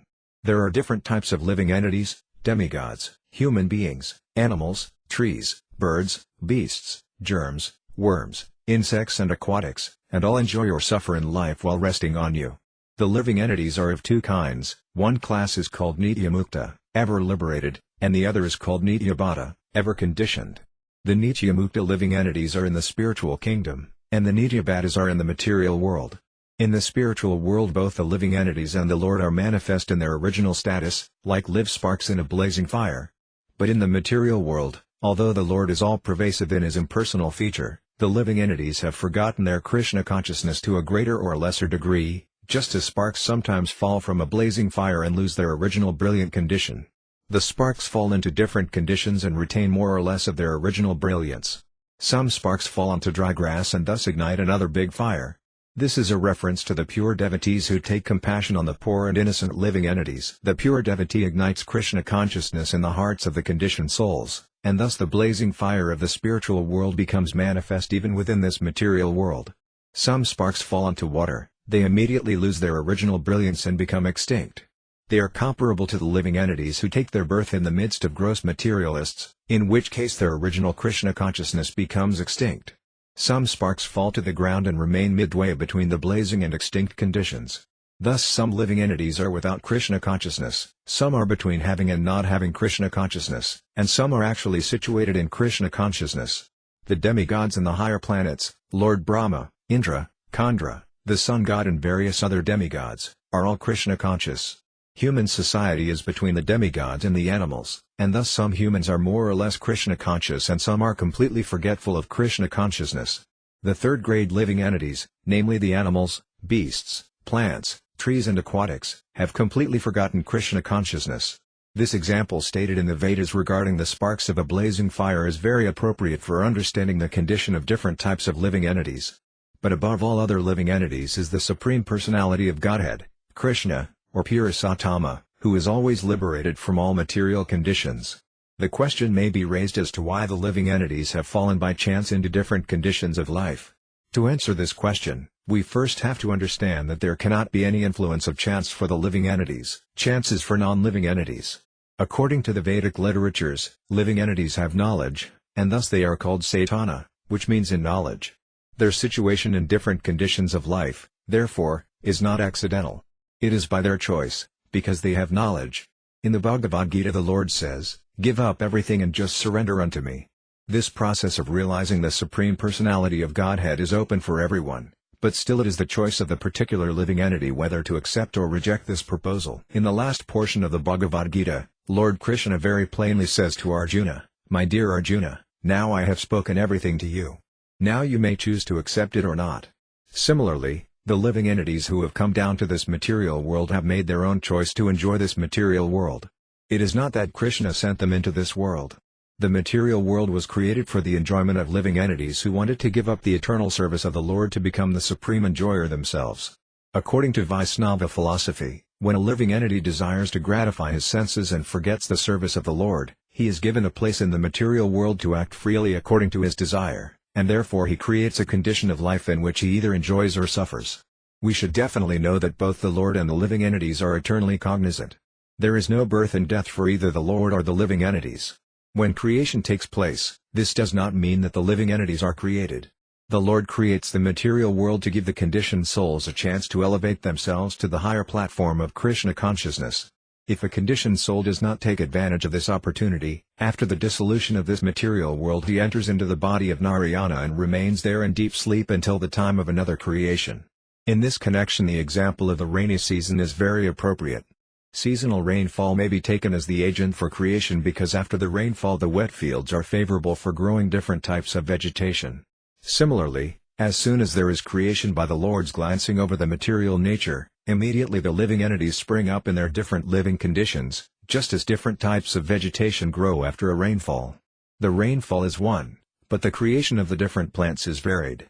The rain falls equally on the whole field, but the different plants sprout up in different shapes and forms according to the seeds planted. Similarly, the seeds of our desires are varied. Every living entity has a different type of desire, and that desire is the seed which causes his growth in a certain type of body. This is explained by Rupa Goswami by the word papabhiya. Papa means sinful. All our material desires are to be taken as papabhiya, or the seeds of sinful desires. The Bhagavad Gita explains that our sinful desire is that we do not surrender unto the Supreme Lord. The Lord therefore says in the Bhagavad Gita, I shall give you protection from the reactions of sinful desires.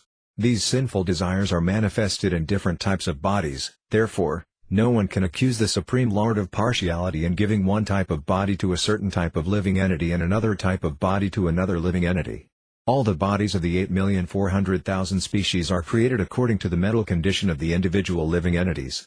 The Supreme Personality of Godhead, pure Sattva, only gives them a chance to act according to their desires.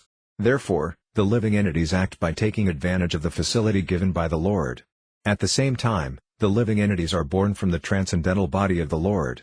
This relationship between the Lord and the living entities is explained in the Vedic literatures, wherein it is said that the Supreme Lord maintains all his children, giving them whatever they want.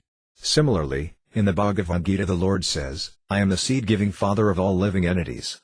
It is very simple to understand that the father gives birth to the children but the children act according to their own desires. Therefore the father is never responsible for the different futures of his children. Each child can take advantage of the father's property and instruction, but even though the inheritance and instruction may be the same for all the children, out of their different desires each child creates a different life and thereby suffers or enjoys. Similarly, the Bhagavad Gita's instructions are equal for everyone. Everyone should surrender unto the Supreme Lord, and he will take charge of one and protect one from sinful reactions.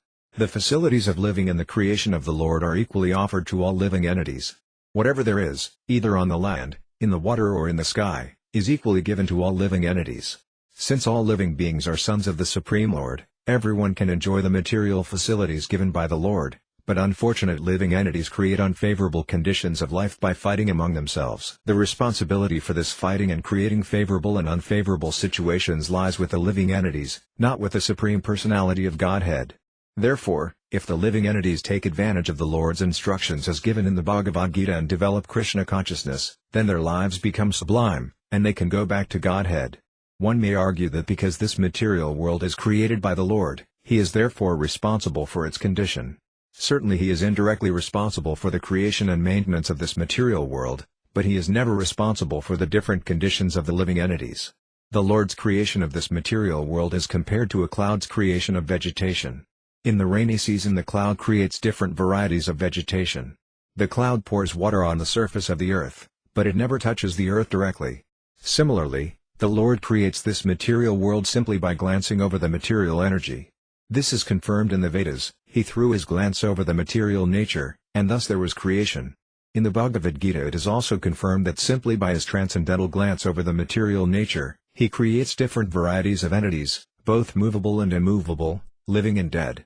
The creation of the material world can therefore be taken as one of the pastimes of the Lord. It is called one of the Lord's pastimes because he creates this material world whenever he desires. This desire of the Supreme Personality of Godhead is also extreme mercy on his part because it gives the conditioned souls another chance to develop their original consciousness and thus go back to Godhead. Therefore no one can blame the Supreme Lord for creating this material world. From the subject matter under discussion, we can gain a clear understanding of the difference between the impersonalists and the personalists. The impersonal conception recommends merging into the existence of the Supreme, and the voidist philosophy recommends making all material varieties void. Both these philosophies are known as Mayavada. Certainly the cosmic manifestation comes to a close and becomes void when the living entities merge into the body of Narayana to rest until another creation, and this may be called an impersonal condition, but these conditions are never eternal. The cessation of the variegatedness of the material world and the merging of the living entities into the body of the Supreme are not permanent, because the creation will take place again, and the living entities who merged into the body of the Supreme without having developed their Krishna consciousness will again appear in this material world when there is another creation.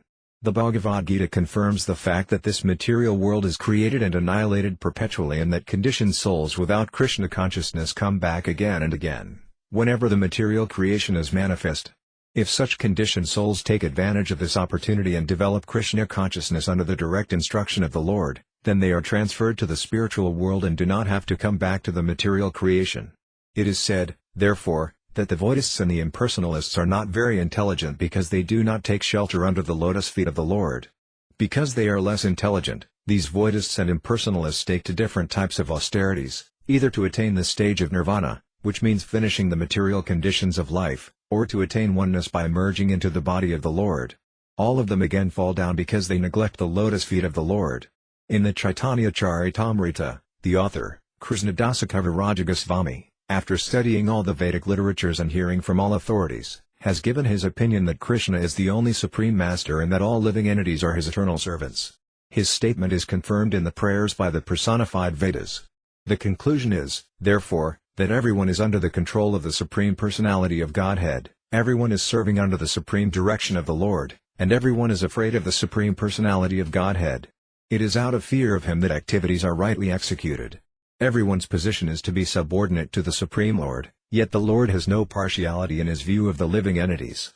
He is just like the unlimited sky, as the sparks of a fire dance in the fire. Similarly, all living entities are like birds flying in the unlimited sky of the Supreme Lord. Some of them are flying very high, some are flying at a lower altitude, and some are flying at a still lower altitude. The different birds are flying in different positions according to their respective abilities, but the sky has nothing to do with this ability. In the Bhagavad Gita the Lord confirms that he awards different positions to different living entities in proportion to their surrender. This proportionate reward by the personality of Godhead to the living entities is not partiality. Therefore, in spite of the living entities always being under the control of the Supreme Personality of Godhead in their different positions, spheres and species of life, he is never responsible for their different living conditions. It is foolish and artificial, therefore, to think oneself equal to the Supreme Lord, and it is still more foolish to think that one has not seen God. Everyone is seeing God according to his capacity, the only difference is that the theist sees God as the Supreme Personality, the most beloved, Krishna, and the atheist sees the absolute truth as ultimate death. The personified Vedas continued to pray. Dear Lord, they said, from all Vedic information it is understood that you are the supreme controller and all living entities are controlled. Both the Lord and the living entities are called Nitya, eternal, and so are qualitatively one, yet the singular Nitya, or the Supreme Lord, is the controller, whereas the plural Nityas are controlled. The individual controlled living entity resides within the body, and the Supreme Controller, as Supersoul, is also present there, but the Supersoul controls the individual soul. That is the verdict of the Vedas. If the individual soul were not controlled by the Supersoul, then how could one explain the Vedic version that a living entity transmigrates from one body to another and enjoys or suffers the effects of his past deeds, sometimes being promoted to a higher standard of life and sometimes being degraded to a lower standard? Thus the conditioned souls are not only under the control of the Supreme Lord but are also conditioned by the control of the material nature. This relationship of the living entities with the Supreme Lord as the controlled and the controller definitely proves that although the Supersoul is all-pervasive, the individual living entities are never all-pervasive. If the individual souls were all-pervasive, there would be no question of their being controlled. The theory that the Supersoul and the individual soul are equal is therefore a polluted conclusion, and no sensible person accepts it. Rather, one should try to understand the distinctions between the Supreme Eternal and the subordinate Eternals. The personified Vedas therefore concluded, O Lord, you are the unlimited eternal, Dhruva, and the living entities are the limited eternals. The form of the unlimited eternal is sometimes conceived as the universal form, and in Vedic literatures like the Upanishads the form of the limited eternal is vividly described. It is said therein that the original, spiritual form of the living entity is 1/10,000th the size of the tip of a hair. It is also stated that spirit is greater than the greatest and smaller than the smallest. The individual living entities, who are eternally part and parcel of God, are smaller than the smallest. With our material senses we can perceive neither the Supreme, who is greater than the greatest, nor the individual soul, who is smaller than the smallest. From the authoritative sources of Vedic literature we have to understand both him who is greater than the greatest and him who is smaller than the smallest. The Vedic literature states that the Supersoul is sitting within the heart of every living entity's body and is as big as a thumb. Therefore the argument may be put forward, how can something the size of a thumb be accommodated within the heart of an ant? The answer is that this thumb measurement of the Supersoul is imagined in proportion to the body of the living entity.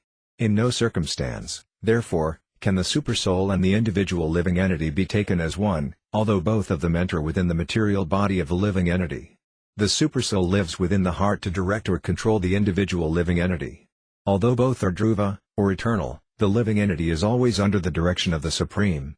It may be argued that because the living entities are born of the material nature they are all equal and independent. In the Vedic literature, however, it is said that the Supreme Personality of Godhead impregnates the material nature with the living entities and then they come out.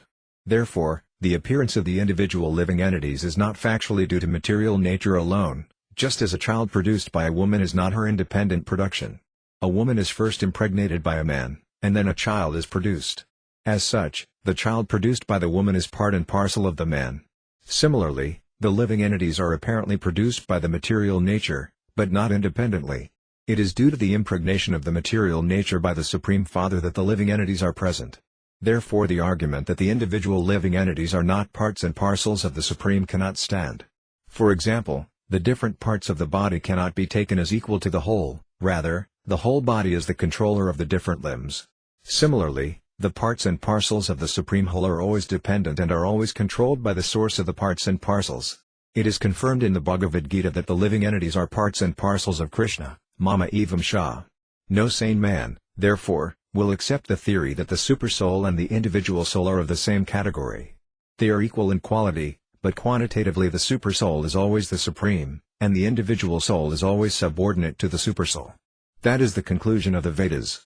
The significant word used in this connection is Yan Maya, or Sin Maya. In Sanskrit grammar, the word Maya is used in the sense of transformation, and also in the sense of abundance. The Mayavadi philosophers interpret that the word Yan Maya, or Sin Maya, indicates that the living entity is always equal to the Supreme. But one has to consider whether the suffix, Mayat, is used for abundance or for transformation. The living entity never possesses anything exactly in the same proportion as the Supreme Personality of Godhead. Therefore, this Mayat affix cannot be used to mean that the individual living entity is quantitatively equal with the Lord. The individual living entity never has complete knowledge, otherwise, how could he have come under the control of Maya, or the material energy? The word abundant can be accepted, therefore, only in proportion to the magnitude of the living entity. The spiritual oneness of the Supreme Lord and the living entities is never to be accepted as homogeneity. Each and every living entity is individual. If homogeneous oneness is accepted, then by the liberation of one individual soul, all other individual souls would have been liberated immediately. But the fact is that every individual soul is differently enjoying and suffering in the material world. As mentioned above, the word Mayat is also used in the sense of transformation. Sometimes it is also used to mean byproduct. The impersonalist theory is that Brahma himself has accepted different types of bodies and that this is his lila, or pastime. There are, however, many hundreds and thousands of species of life in different standards of living conditions, such as human beings, demigods, animals, birds and beasts, and if all of them were plenary expansions of the Supreme Absolute Truth, then there would be no question of liberation, because Brahma would already be liberated. Another interpretation put forward by the Mayavadis is that in every millennium different types of bodies are manifest, and when the millennium is closed all the different bodies, or expansions of Brahma, automatically become one, ending all different manifestations. Then in the next millennium, according to this theory, Brahma again expands in different bodily forms. If we accept this theory, then Brahma becomes subject to change. But this cannot be accepted. From the Vedanta Sutra we understand that Brahma is by nature joyful. He cannot, therefore, change himself into a body which is subject to so many painful conditions. Actually, the living entities are infinitesimal parts and parcels of Brahma, and as such they are prone to be covered by the illusory energy. As explained before, the particles of Brahma are like sparks blissfully dancing within a fire, but there is a chance of their falling from the fire to smoke, although smoke is another condition of fire. This material world is just like smoke, and the spiritual world is like a blazing fire. The innumerable living entities are prone to fall down to the material world from the spiritual world when influenced by the illusory energy, and it is also possible for the living entity to be liberated again when by cultivation of real knowledge he becomes completely freed from the contamination of the material world. The theory of the Asuras is that the living entities are born of material nature, or prakriti, in touch with the Purusa. This theory also cannot be accepted, because both the material nature and the Supreme Personality of Godhead are eternally existing. Neither the material nature nor the Supreme Personality of Godhead can be born. The Supreme Lord is known as Asia, or unborn. Similarly, the material nature is called Asia. Both these terms, Asia and Asia, mean unborn. Because both the material nature and the Supreme Lord are unborn, it is not possible that they can beget the living entities. But it is accepted in the Vedic literature that as water in contact with air sometimes presents innumerable bubbles, so a combination of the material nature and the Supreme Person causes the appearance of the living entities within this material world. As bubbles in the water appear in different shapes, the living entities also appear in the material world in different shapes and conditions, influenced by the modes of material nature. Therefore, it is not improper to conclude that the living entities appearing within this material world in different shapes, such as human beings, demigods, animals, birds and beasts, all get their respective bodies due to different desires. No one can say when such desires were awakened in them, and therefore it is said, anadi karma, the cause of such material existence is untraceable. No one knows when material life began, but it is a fact that it does have a point of beginning because originally every living entity is a spiritual spark. As a spark's falling onto the ground from a fire has a beginning, so a living entity's coming to this material world has a beginning, but no one can say when. Even though during the time of dissolution all the conditioned living entities remain merged within the spiritual existence of the Lord, as if in deep sleep, their original desires to lord it over the material nature do not subside. Again, when there is cosmic manifestation, they come out to fulfill the same desires, and therefore they appear in different species of life. The living entities merged into the Supreme at the time of dissolution are compared to honey. In the honeycomb, the tastes of different flowers are conserved. When one drinks honey, one cannot distinguish what sort of honey has been collected from what sort of flower, but the palatable taste of the honey presupposes that the honey is not homogeneous but is a combination of different tastes. Another example is that although different rivers ultimately mix with the water of the sea, this does not mean that the individual identities of the rivers are thereby lost. Although the water of the Ganges and the water of the Yamuna mix with the water of the sea, the river Ganges and river Yamuna still continue to exist independently.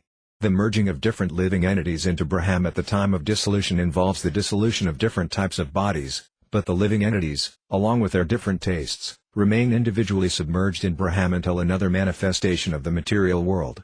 As the salty taste of seawater and the sweet taste of Ganges water are different and this difference continuously exists, so the difference between the Supreme Lord and the living entities continuously exists, even though at the time of dissolution they appear to merge. The conclusion is, therefore, that even when the living entities become free from all contamination of material conditions and merge into the spiritual kingdom, their individual tastes in relationship with the Supreme Lord continue to exist. The personified Vedas continued, Dear Lord, it is therefore our conclusion that all conditioned living entities are attracted by your material energy, and that it is only due to their mistakenly identifying themselves as products of the material nature that they are transmigrating from one kind of body to another in forgetfulness of their eternal relationship with you. Because of ignorance, these living entities misidentify themselves in different species of life, and especially when elevated to the human form of life, they identify with a particular class of men, or a particular nation or race or so-called religion, forgetting their real identity as eternal servants of your lordship. Due to this faulty conception of life, they are undergoing repeated birth and death. Out of many millions of them, if one becomes intelligent enough by associating with pure devotees, he comes to the understanding of Krishna consciousness and comes out of the jurisdiction of the material misconception. In the Chaitanya Charitamrita it is confirmed by Lord Chaitanya that the living entities are wandering within this universe in different species of life, but that if one of them becomes intelligent enough, by the mercy of the spiritual master and the Supreme Personality of Godhead, Krishna, then he begins his devotional life in Krishna consciousness. It is said, Haram Vina Namartam Taranchi, without the help of the Supreme Personality of Godhead, one cannot get out of the clutches of repeated birth and death. In other words, only the Supreme Lord, the Personality of Godhead, can relieve the conditioned souls from the cycle of repeated birth and death. The personified Vedas continued, the influence of time, past, present and future, and the material miseries, such as excessive heat, excessive cold, birth, death, old age and disease, are all simply the movements of your eyebrows. Everything is working under your direction. It is said in the Bhagavad Gita that all material activity is going on under the direction of the Supreme Personality of Godhead, Krishna. The Vedas continued, all the conditions of material existence are opposing elements for persons who are not surrendered unto you. But for those who are surrendered souls and are in full Krishna consciousness, these things cannot be a source of fear. When Lord Nrsimhadeva appeared, Prahlada Maharaja was never afraid of him, whereas his atheist father was immediately faced with death personified and was killed. Therefore, although Lord Nrsimhadeva appears as death for an atheist like Hiranyakasipu, he is always kind and is the reservoir of all pleasure for devotees like Prahlada. A pure devotee is not, therefore, afraid of birth, death, old age and disease. Sripada Sridhara Svami has composed a nice verse in this regard, the meaning of which is as follows, My dear Lord, I am a living entity perpetually disturbed by the conditions of material existence. I have been cracked to pieces by the smashing wheel of material existence, and because of my various sinful activities while existing in this material world, I am burning in the blazing fire of material reactions. Somehow or other, my dear Lord, I have come to take shelter under your lotus feet. Please accept me and give me protection. Srila Nautama Dasa Thakura, also, prays like this, My dear Lord, O son of Nanda Maharaja, associated with the daughter of Vrisabhanu, I have come to take shelter under your lotus feet after suffering greatly in the material condition of life, and I pray that you please be merciful upon me. Please do not kick me away, for I have no other shelter than you. The conclusion is that any process of self-realization or God-realization other than bhakti yoga, or devotional service, is extremely difficult. Taking shelter of devotional service to the Lord in full Krishna consciousness is therefore the only way to become free from the contamination of material, conditioned life, especially in this age. Those who are not in Krishna consciousness are simply wasting their time, and they have no tangible proof of spiritual life. It is said by Lord Ramachandra, I always give confidence and security to anyone who surrenders unto me and decides definitely that he is my eternal servant, for that is my natural inclination. Similarly, Lord Krishna says in the Bhagavad Gita, the influence of the material nature is insurmountable, but anyone who surrenders unto me can verily overcome the influence of material nature. The devotees are not at all interested in arguing with the non-devotees to nullify their theories. Rather than wasting time, they always engage themselves in the transcendental loving service of the Lord in full Krishna consciousness. The personified Vedas continued, Dear Lord, although great mystic yogis may have full control over the elephant of the mind and the hurricane of the senses, unless they take shelter of a bona fide spiritual master they fall victim to the material influence and are never successful in their attempts at self-realization. Such unguided persons are compared to merchants going to sea on a ship without a captain. By one's personal attempts, therefore, one cannot get free from the clutches of material nature. One has to accept a bona fide spiritual master and work according to his direction. Then it is possible to cross over the nescience of material conditions. Sripada Sridhara Svami has composed a nice verse in this connection, in which he says, O all-merciful spiritual master, representative of the Supreme Personality of Godhead, when my mind will be completely surrendered unto your lotus feet, at that time, only by your mercy, I shall be able to get relief from all obstacles to spiritual life, and I shall be situated in blissful life. Actually, ecstatic samadhi, or absorption in the Supreme Personality of Godhead, can be achieved by constant engagement in his service, and this constant engagement in devotional service can be performed only when one works under the direction of a bona fide spiritual master. The Vedas therefore instruct that in order to know the science of devotional service one has to submit himself unto the bona fide spiritual master. The bona fide spiritual master is he who knows the science of devotional service in disciplic succession. This disciplic succession is called sritriya. The prime symptom of one who has become a spiritual master in disciplic succession is that he is 100% fixed in bhakti yoga. Sometimes people neglect to accept a spiritual master, and instead they endeavor for self-realization by mystic yoga practice, but there are many instances of failure, even by great yogis like Vyāsadeva. Arjuna said in the Bhagavad Gita that controlling the mind is as impractical as stopping the blowing of a hurricane. Sometimes the mind is compared to a maddened elephant. Without following the direction of a spiritual master, one cannot control the mind and the senses. In other words, if one practices yoga mysticism and does not accept a bona fide spiritual master, he will surely fail. He will simply waste his valuable time. The Vedic injunction is that no one can have full knowledge without being under the guidance of an Ācārya. Ācāryavan Puruso Veda, one who has accepted an Ācārya knows what is what. The absolute truth cannot be understood by arguments. One who has attained the perfect Brahminical stage naturally becomes renounced. He does not strive for material gain because by spiritual knowledge he has come to the conclusion that in this world there is no insufficiency. Everything is sufficiently provided by the Supreme Personality of Godhead. A real Brahmana, therefore, does not endeavor for material perfection, rather, he approaches a bona fide spiritual master to accept orders from him. A spiritual master's qualification is that he is Brahmanista, which means that he has given up all other activities and has dedicated his life to working only for the Supreme Personality of Godhead, Krishna. When a bona fide student approaches a bona fide spiritual master, he submissively prays to the spiritual master, "My dear Lord, kindly accept me as your student and train me in such a way that I will be able to give up all other processes of self-realization and simply engage in Krishna consciousness, devotional service." The devotee engaged by the direction of the spiritual master in the transcendental loving service of the Lord contemplates as follows: "My dear Lord, you are the reservoir of pleasure. Since you are present, what is the use of the transient pleasure derived from society, friendship and love?" Persons unaware of the supreme reservoir of pleasure falsely engage in deriving pleasure from sense gratification, but this is transient and illusory. In this connection, Vidyapati, a great Vaisnava devotee and poet, says, "My dear Lord, undoubtedly there is some pleasure in the midst of society, friendship and love, although it is materially conceived, but such pleasure cannot satisfy my heart, which is like a desert. In a desert there is need of an ocean of water. But if only a drop of water is poured on the desert, what is the value of such water?"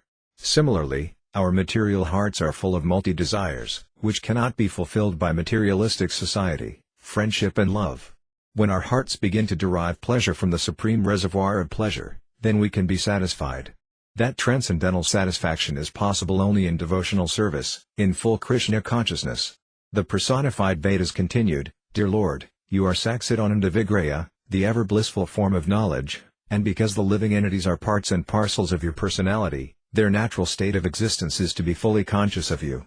In this material world, anyone who has developed such Krishna consciousness is no longer interested in the materialistic way of life. A Krishna conscious being becomes uninterested in family life, where there is some concession for sense enjoyment.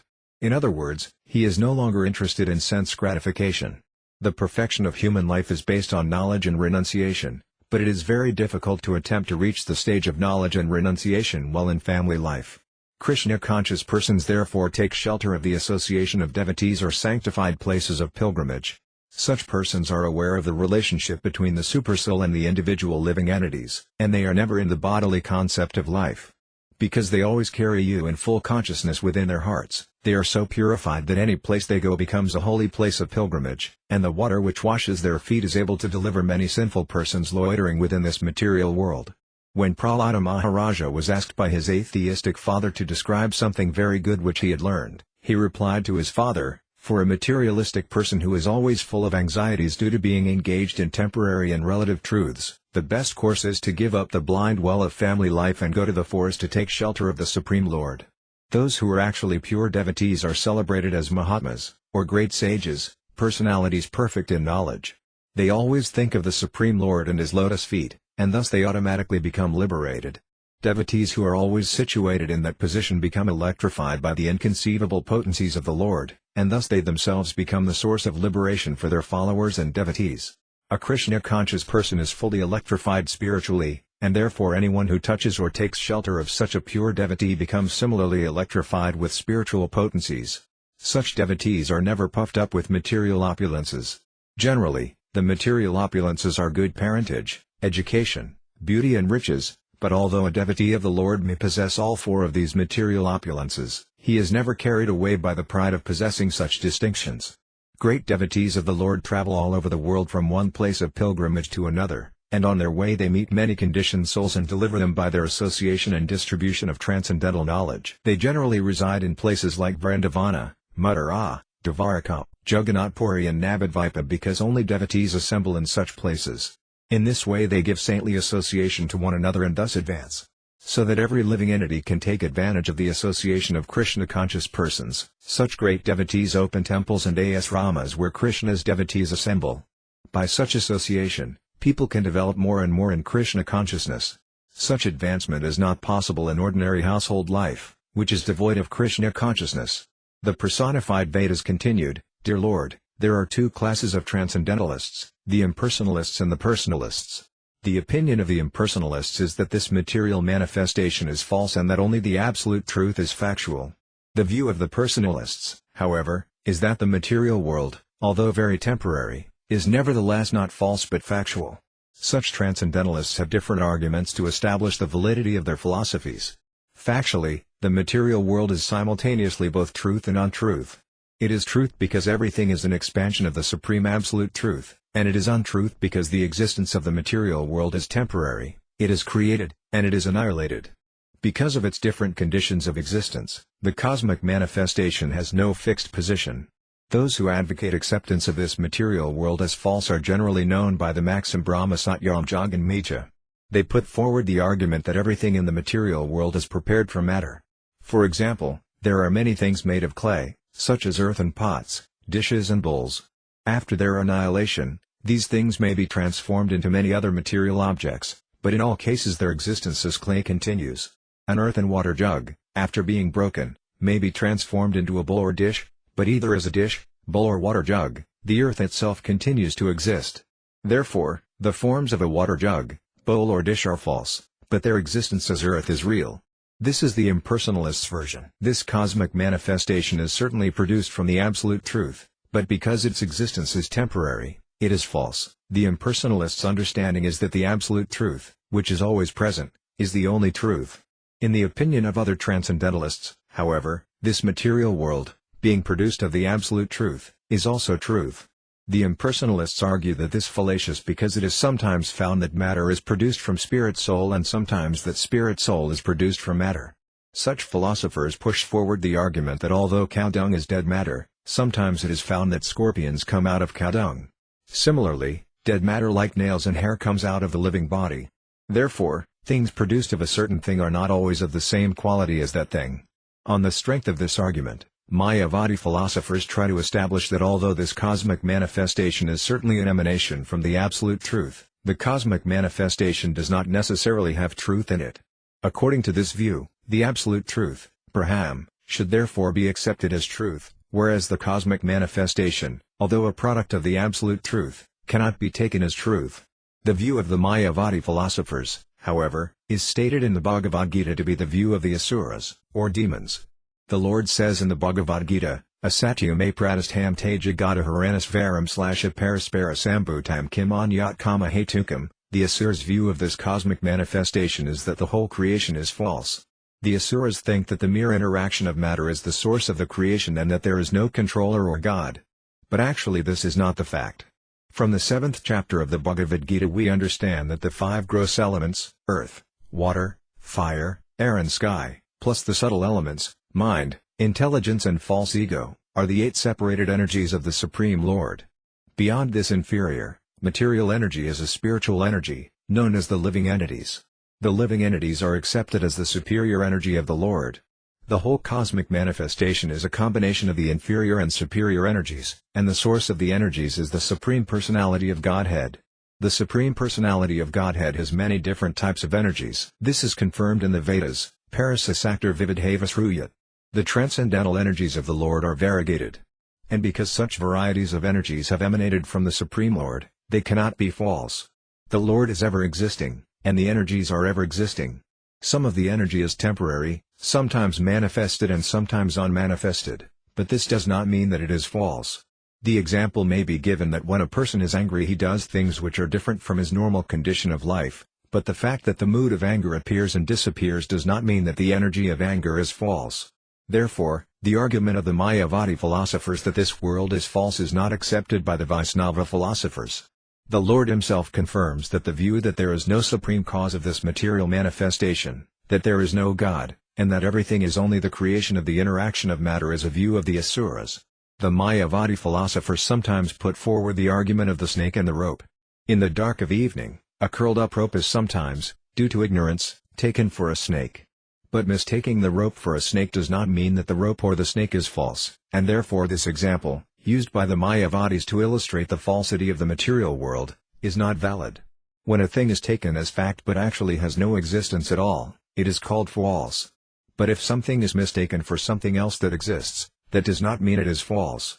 The Vaisnava philosophers use a very appropriate example, comparing this material world to an earthen pot. When we see an earthen pot, it does not at once disappear and turn into something else. It may be temporary, but the earthen pot is taken into use for bringing water, and we continue to see it as an earthen pot. Therefore, although the earthen pot is temporary and different from the original earth, we cannot say that it is false. We should therefore conclude that the earthen pot and the entire earth are both truths because one is the product of the other.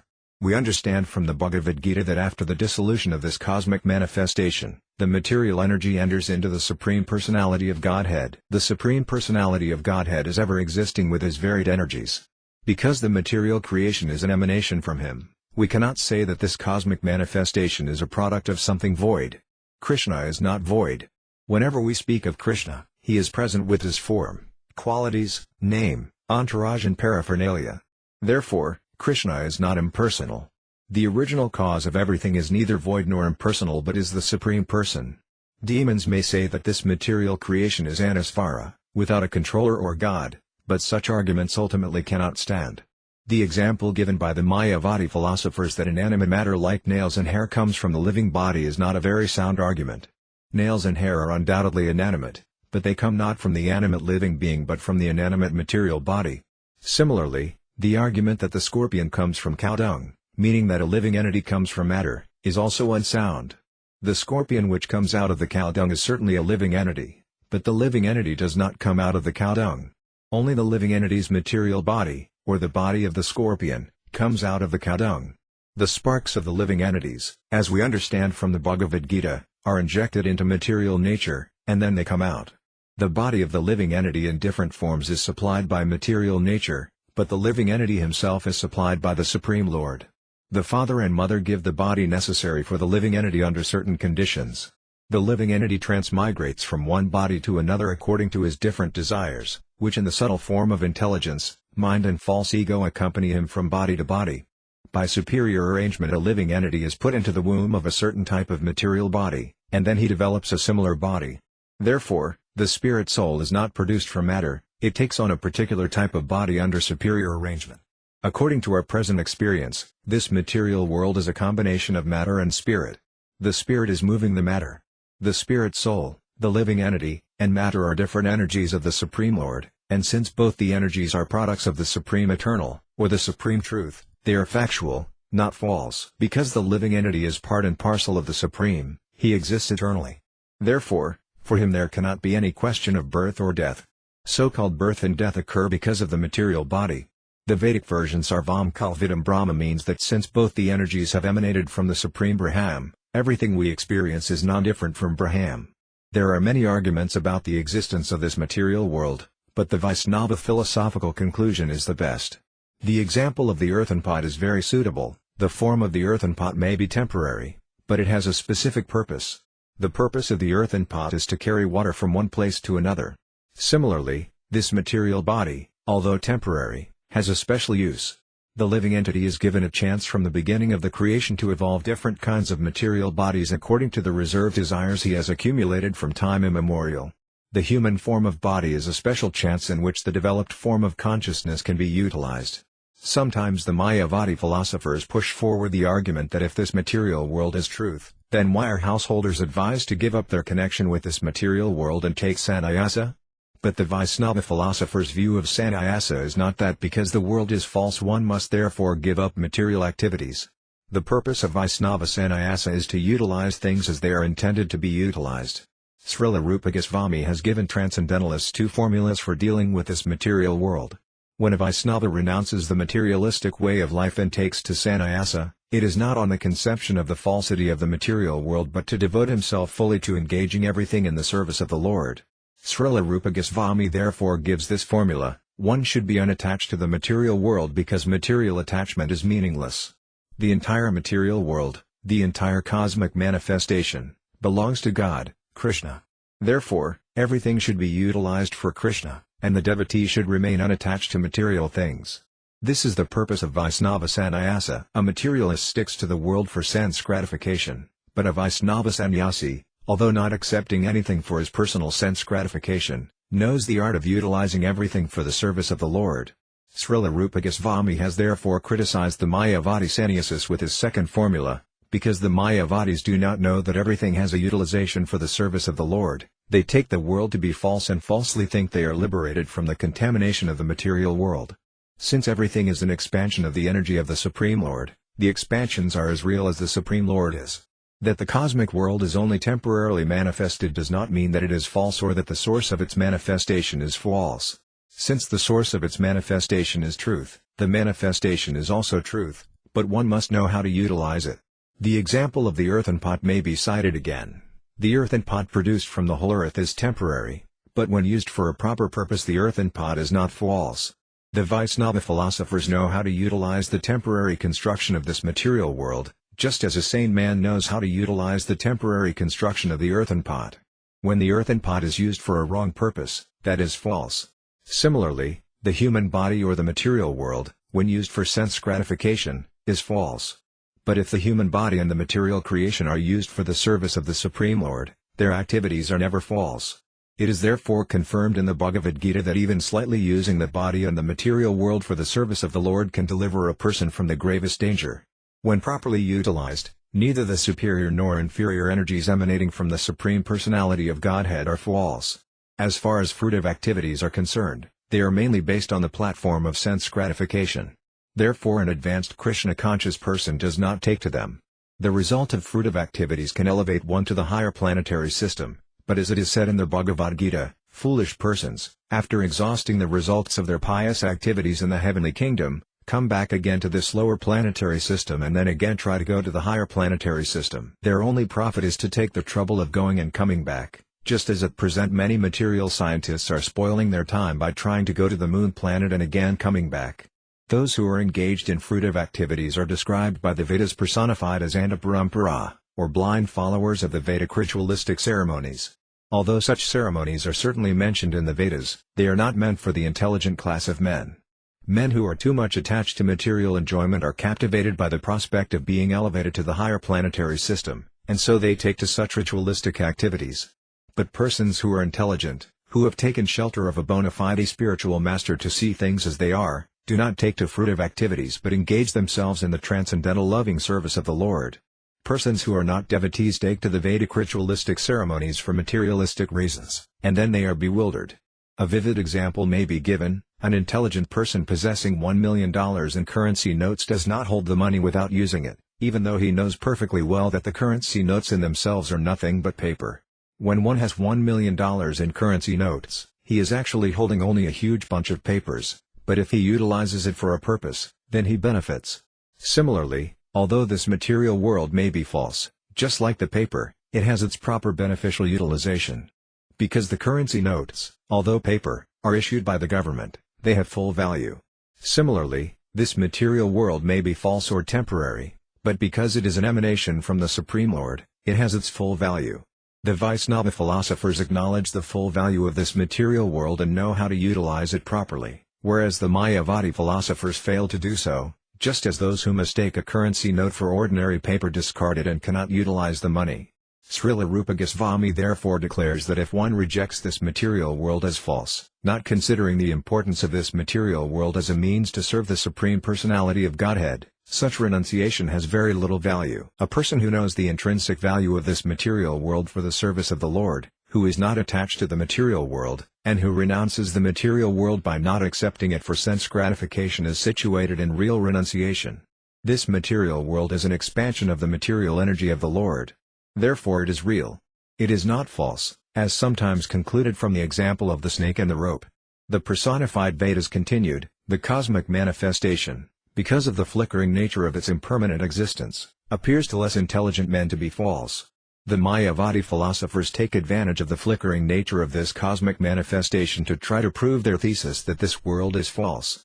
According to the Vedic version, before the creation this world had no existence, and after dissolution the world will no longer be manifested. Voidists also take advantage of this Vedic version and conclude that the cause of this material world is void. But the Vedic injunctions do not say that it is void. The Vedic injunctions define the source of creation and dissolution as Yadavai Mani Bhutani Jayant, he from whom this cosmic manifestation has emanated and in whom, after annihilation, everything will merge.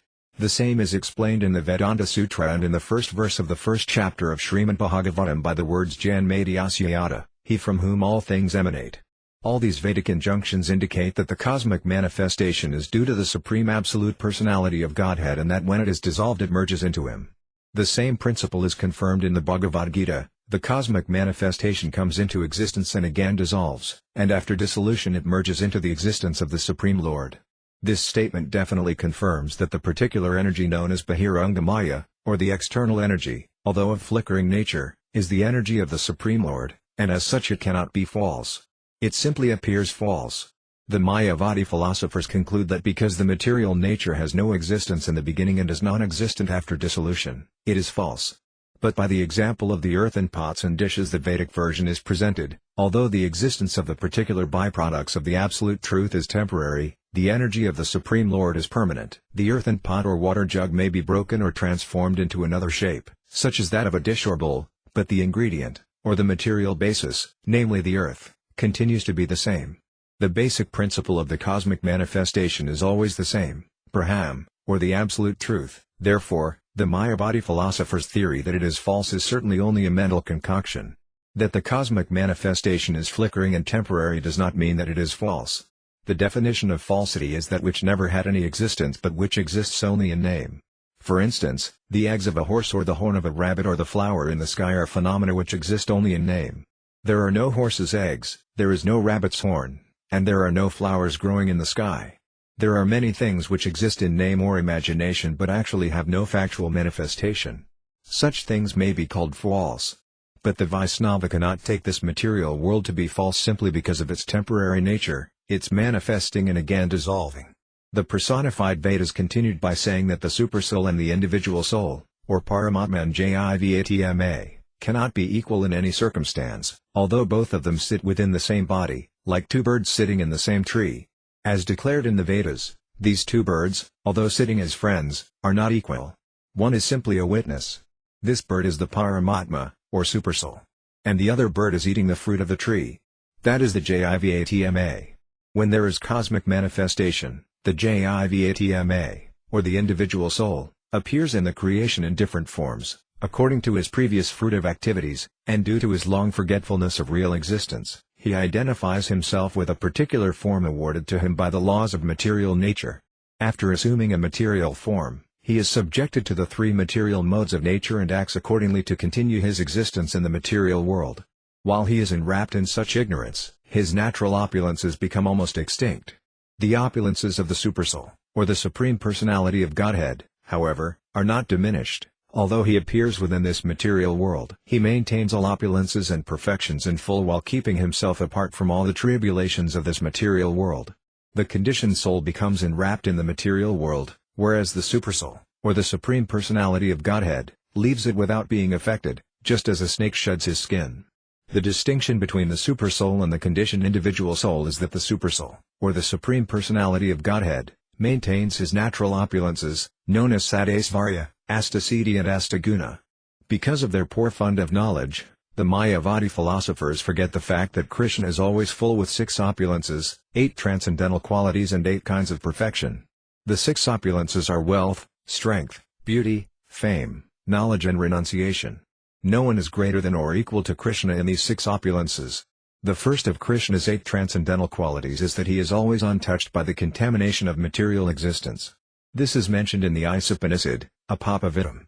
Just as the sun is never polluted by any contamination, the Supreme Lord is never polluted by any sinful activity. Although Krishna's actions may sometimes seem impious, he is never polluted by such actions. The second transcendental quality is that Krishna never dies. In the Bhagavad Gita, 4th chapter, He informs Arjuna that both he and Arjuna had many appearances in this material world but that he alone remembers all such activities, past, present and future. This means that he never dies. Forgetfulness is due to death. As we die, we change our bodies and forget. Krishna, however, is never forgetful. He can remember everything that has happened in the past. Otherwise, how could he remember that he first taught the yoga system of the Bhagavad Gita to the sun god, Vyāsadeva? Therefore, he never dies. Nor does he ever become an old man. Although Krishna was a great-grandfather when he appeared on the battlefield of Kurukshetra, he did not appear like an old man. Krishna cannot be polluted by any sinful activity, Krishna never dies, Krishna never becomes old, Krishna is never subject to lamentation, Krishna is never hungry, and he is never thirsty. Whatever he desires is perfectly lawful, and whatever he decides cannot be changed by anyone. These are the 8 transcendental qualities of Krishna. Besides that, Krishna is known as Yogisvara. He has all the opulences or facilities of mystic powers, such as animasiddhi, the power to become smaller than the smallest. It is stated in the Brahma Samhita that Krishna has entered even within the atom, Andantarastha Paramanukhayantarastham. Similarly, Krishna, as Garbhodakasaya Vishnu, is within the gigantic universe, and he is lying in the causal ocean as Mahavishnu, in a body so gigantic that when he exhales, millions and trillions of universes emanate from his body. This is called Mahimasiddhi. Krishna also has the perfection of Lagima, he can become the lightest. It is stated in the Bhagavad Gita that it is because Krishna enters within this universe and within the atoms that all the planets are floating in the air. That is the explanation of weightlessness. Krishna also has the perfection of Prapti, he can get whatever he likes. Similarly, he has the facility of Isiddha, controlling power. He is called the Supreme Controller, Paramasvara. In addition, Krishna can bring anyone under his influence. This is called Vashita. In this way, Krishna is endowed with all opulences, transcendental qualities and mystic powers. No ordinary living being can compare to him. Therefore, the Mayavadi's theory that the supersoul and the individual soul are equal is only a misconception. The conclusion is, therefore, that Krishna is worshipable and that all other living entities are simply his servants. This understanding is called self-realization. Any other realization of oneself beyond this relationship of eternal servitorship to Krishna is impelled by Maya. It is said that the last snare of Maya is her dictation to the living entity to try to become equal to the Supreme Personality of Godhead. The Mayavadi philosopher claims to be equal to God, but he cannot reply to the question of why he has fallen into material entanglement. If he is the Supreme God, then how is it that he has been overtaken by impious activities and thereby subjected to the tribulations of the law of karma? When the Mayavadis are asked about this, they cannot properly answer. The speculation that one is equal to the Supreme Personality of Godhead is another symptom of sinful life. One cannot take to Krishna consciousness unless one is completely freed from all sinful activities. The very fact that the Mayavadi claims to be one with the Supreme Lord means that he is not yet freed from the reactions of sinful activities. Śrīmad-Bhāgavatam says that such persons are avisuddha buddhaya, which means that because they falsely think themselves liberated and at the same time think themselves equal with the absolute truth, their intelligence is not purified. The personified Vedas said that if the yogis and the jnanis do not free themselves from sinful desires, then their particular process of self-realization will never be successful. Dear Lord, the personified Vedas continued, if saintly persons do not take care to eradicate completely the roots of sinful desires, they cannot experience the Supersoul, although he is sitting side by side with the individual soul. Samadhi, or meditation, means that one has to find the Supersoul within himself. One who is not free from sinful reactions cannot see the Supersoul. If a person has a jeweled locket in his necklace but forgets the jewel, it is almost as though he does not possess it. Similarly, if an individual soul meditates but does not actually perceive the presence of the Supersoul within himself, his meditation is useless. Persons who have taken to the path of self-realization must therefore be very careful to avoid contamination by the influence of Maya. Śrīla Rupa Goswami says that a devotee should be completely free from all sorts of material desires. A devotee should not be affected by the results of karma and jnana. One has to simply understand Krishna and carry out his desires. That is the pure devotional stage. The personified Vedas continued, mystic yogis who still have contaminated desires for sense gratification are never successful in their attempt, nor can they realize the supersoul within the individual self. As such, the so-called yogis and jnanis who are simply wasting their time in different types of sense gratification, either by mental speculation or by exhibition of limited mystic powers, will never be liberated from conditioned life and will continue to go through repeated births and deaths. For such persons, both this life and the next life are sources of tribulation. Such sinful persons are already suffering tribulation in this life, and because they are not perfect in self-realization they will be plagued with further tribulation in the next life. Despite all endeavors to attain perfection, such yogis, contaminated by desires for sense gratification, will continue to suffer in this life and the next. Srila Visvanatha Chakravarti Thakur remarks in this connection that if sannyasis, persons in the renounced order of life, who have left their homes for self-realization, do not engage themselves in the devotional service of the Lord but become attracted by philanthropic work, such as opening educational institutions, hospitals or even monasteries, churches or temples of demigods, they find only trouble from such engagements, not only in this life but in the next. Sannyasis who do not take advantage of this life to realize Krishna simply waste their time and energy in activities outside the jurisdiction of the renounced order. A devotee's attempt to engage his energies in such activities as constructing a Vishnu temple, however, is never wasted. Such engagements are called Krishnartayakila Sesta, variegated activities performed to please Krishna. A philanthropist's opening a school building and a devotee's constructing a temple are not on the same level. Although a philanthropist's opening an educational institution may be pious activity, it comes under the laws of karma, whereas constructing a temple for Vishnu is devotional service. Devotional service is never within the jurisdiction of the law of karma.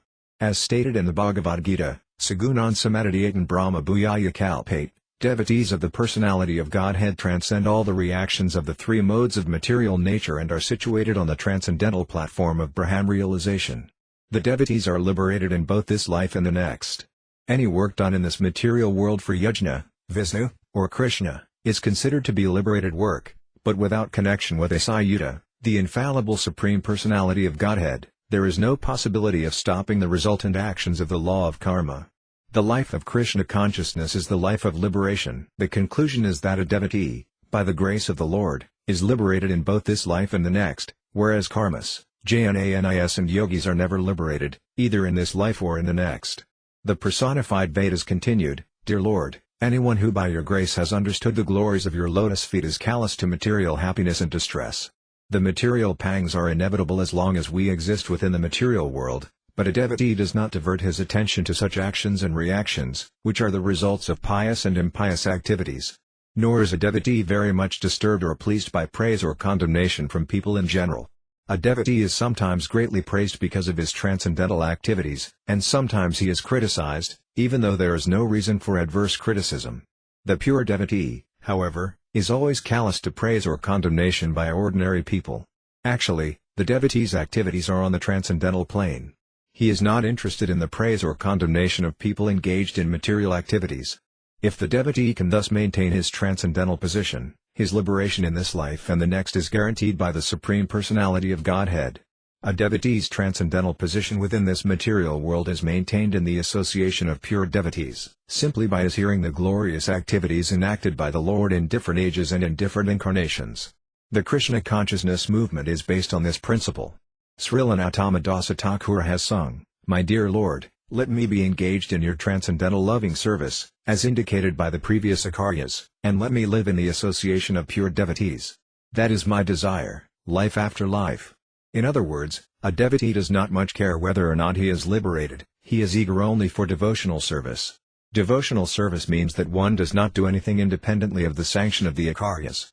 The actions of the Krishna consciousness movement are directed by the previous Ācaryas, headed by Srila Rupa Goswami. In the association of devotees following these principles, a devotee is able to perfectly maintain his transcendental position. In the Bhagavad Gita the Lord says that a devotee who knows him perfectly is very dear to him.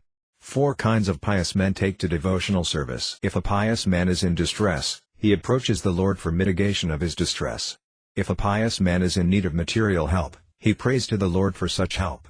If a pious man is actually inquisitive about the science of God, he approaches the Supreme Personality of Godhead, Krishna. Similarly, a pious man who is simply eager to know the science of Krishna also approaches the Supreme Lord. Out of these 4 classes of men, the last is praised by Krishna himself in the Bhagavad Gita. A person who tries to understand Krishna with full knowledge and devotion by following in the footsteps of previous Ācaryas conversant with scientific knowledge of the Supreme Lord is praiseworthy. Such a devotee can understand that all conditions of life, favorable and unfavorable, are created by the supreme will of the Lord. And when he is fully surrendered unto the lotus feet of the Supreme Lord, He does not care whether his condition of life is favorable or unfavorable. A devotee takes even an unfavorable condition to be the special favor of the personality of Godhead. Actually, there are no unfavorable conditions for a devotee. Knowing that everything is coming by the will of the Lord, he sees every condition as favorable, and in any condition of life he is simply enthusiastic to discharge his devotional service. This devotional attitude is explained in the Bhagavad Gita. A devotee is never distressed in reverse conditions of life, nor is he overjoyed in favorable conditions. In the higher stages of devotional service, a devotee is not even concerned with the list of do's and do-nots. Such a position can be maintained only by following in the footsteps of the Ācāryas. Because a pure devotee follows in the footsteps of the Ācāryas, any action he performs to discharge devotional service should be understood to be on the transcendental platform. Lord Krishna therefore instructs us that an Ācārya is above criticism. A neophyte devotee should not consider himself to be on the same plane as the Ācārya. It should be accepted that the Ācāryas are on the same platform as the Supreme Personality of Godhead, and as such neither Krishna nor his representative Ācārya should be subjected to any adverse criticism by the neophyte devotees. The personified Vedas thus worshipped the Supreme Personality of Godhead in different ways. Offering worship to the Supreme Lord by praying means remembering his transcendental qualities, pastimes and activities.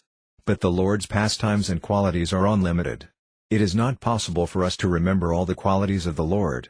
Therefore, the personified Vedas worship to the best of their ability, and at the end they spoke as follows. Dear Lord, although Lord Brahma, the predominating deity of the highest planet, Brahmaloka, and King Indra, the predominating demigod of the heavenly planets, as well as the predominating deities of such planets as the sun and the moon, are all very confidential directors of this material world, they have very little knowledge about you. Then what can ordinary human beings and mental speculators know of you? It is not possible for anyone to enumerate the unlimited transcendental qualities of your lordship. No one, not even the mental speculators and the demigods in higher planetary systems, is actually able to estimate the length and breadth of your form and characteristics. We think that even your lordship does not have complete knowledge of your transcendental qualities. The reason is that you are unlimited. Although it is not befitting to say that you do not know yourself, it is practical to understand that because you have unlimited qualities and energies and because your knowledge is also unlimited, there is unlimited competition between your knowledge and your expansion of energies. The idea is that because God and his knowledge are both unlimited, as soon as God is cognizant of some of his energies, he perceives that he has still more energies. In this way, both his energies and his knowledge increase. Because both of them are unlimited, there is no end to the energies and no end to the knowledge with which to understand the energies. God is undoubtedly omniscient, but the personified Vedas say that even God himself does not know the full extent of his energies. This does not mean that God is not omniscient. When an actual fact is unknown to a certain person, this is called ignorance or lack of knowledge. This is not applicable to God, however, because he knows himself perfectly. But still, as his energies and activities increase, he also increases his knowledge to understand them. Both are increasing unlimitedly, and there is no end to it. In that sense it can be said that even God himself does not know the limit of his energies and qualities. How God is unlimited in his expansion of energies and activities can be roughly calculated by any sane and sober living entity. It is said in the Vedic literature that innumerable universes issue forth when Mahavishnu exhales in his Yoganidra and that innumerable universes enter his body when he inhales. We have to imagine that these universes, which according to our limited knowledge are expanded unlimitedly, are so great that the gross and subtle ingredients, the 5 elements of the cosmic manifestation, namely earth, water, fire, air and sky, along with the total material energy and false ego, are not only within the universe but cover the universe in 7 layers, each layer 10 times bigger than the previous one. In this way, each and every universe is very securely packed, and there are numberless universes. All these universes float within the innumerable pores of the transcendental body of Mahavishnu. It is stated that just as the atoms and particles of dust are floating within the air along with the birds and their number cannot be calculated, so innumerable universes are floating within the pores of the transcendental body of the Lord. For this reason, the Vedas say that God is beyond the grasp of our knowledge. Avanmanasagakara, to understand the length and breadth of God is beyond the jurisdiction of our mental speculation. Therefore, a person who is actually learned and sane does not claim to be God but tries to understand God, making distinctions between spirit and matter. By such careful discrimination, one can clearly understand that the Supreme Soul is transcendental to both the superior and inferior energies although he has a direct connection with both. In the Bhagavad Gita, Lord Krishna explains that although everything is resting on his energy, he is different or separate from the energy. Nature and the living entities are sometimes designated as Prakriti and Purusa respectively. The whole cosmic manifestation is an amalgamation of Prakriti and Purusa. Nature is the ingredient cause, and the living entities are the effective cause. These two causes combine together, and the effect is this cosmic manifestation. When one is fortunate enough to come to the right conclusion about this cosmic manifestation and everything going on within it, he knows it to be caused directly and indirectly by the Supreme Personality of Godhead Himself. It is concluded in the Brahma Samhita, therefore, Isvara Parama Krishna Saksidananda Vigrayas Lashanati Uradir Govinda Sarva Karana Karanam. After much deliberation and consideration, when one has attained the perfection of knowledge, one comes to the conclusion that Krishna, or God, is the original cause of all causes. Instead of speculating about the measurement of God, whether He is so long or so wide, or falsely philosophizing, one should come to the conclusion of the Brahma Samhita: Krishna, or God, is Sarva Karana Karanam, the cause of all causes. That is the perfection of knowledge. Thus the Veda stuti, or the prayers offered by the personified Vedas to Garbhodakasaya Vishnu, were first narrated in disciplic succession by Sanandana to his brothers, all of whom were born of Brahma at the beginning of the universe. The four Kumaras were the firstborn sons of Brahma, therefore they are known as Purvayata. It is stated in the Bhagavad Gita that the Parampara system, or the disciplic succession, begins with Krishna himself. Similarly, here, in the prayers of the personified Vedas, it is to be understood that the Parampara system begins with the personality of Godhead Narayana Rsi. We should remember that this Veda stuti is narrated by Kumara Sanandana, and the narration is repeated by Narayana Rsi and Badarika's Rama.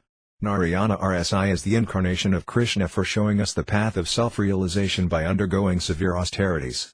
In this age Lord Chaitanya demonstrated the path of pure devotional service by putting himself in the role of a pure devotee. Similarly, in the past Lord Narayana Rsi was an incarnation of Krishna who performed severe austerities in the Himalayan ranges. Sri Narada Muni was hearing from him. So in the statement given by Narayana Rsi to Narada Muni, as narrated by Kumara Sanandana in the form of the Veda stuti, it is understood that God is the one supreme and that all others are His servants. In the Chaitanya Charitamrita it is stated, Akalayasvara Krishna, Krishna is the only supreme God. Arasabhabhritya, all others are His servants. Yarya Ishnakaya, Sateshkaranritya, the Supreme Lord, as He desires, is engaging all the living entities in different activities, and thus they exhibit their different talents and tendencies.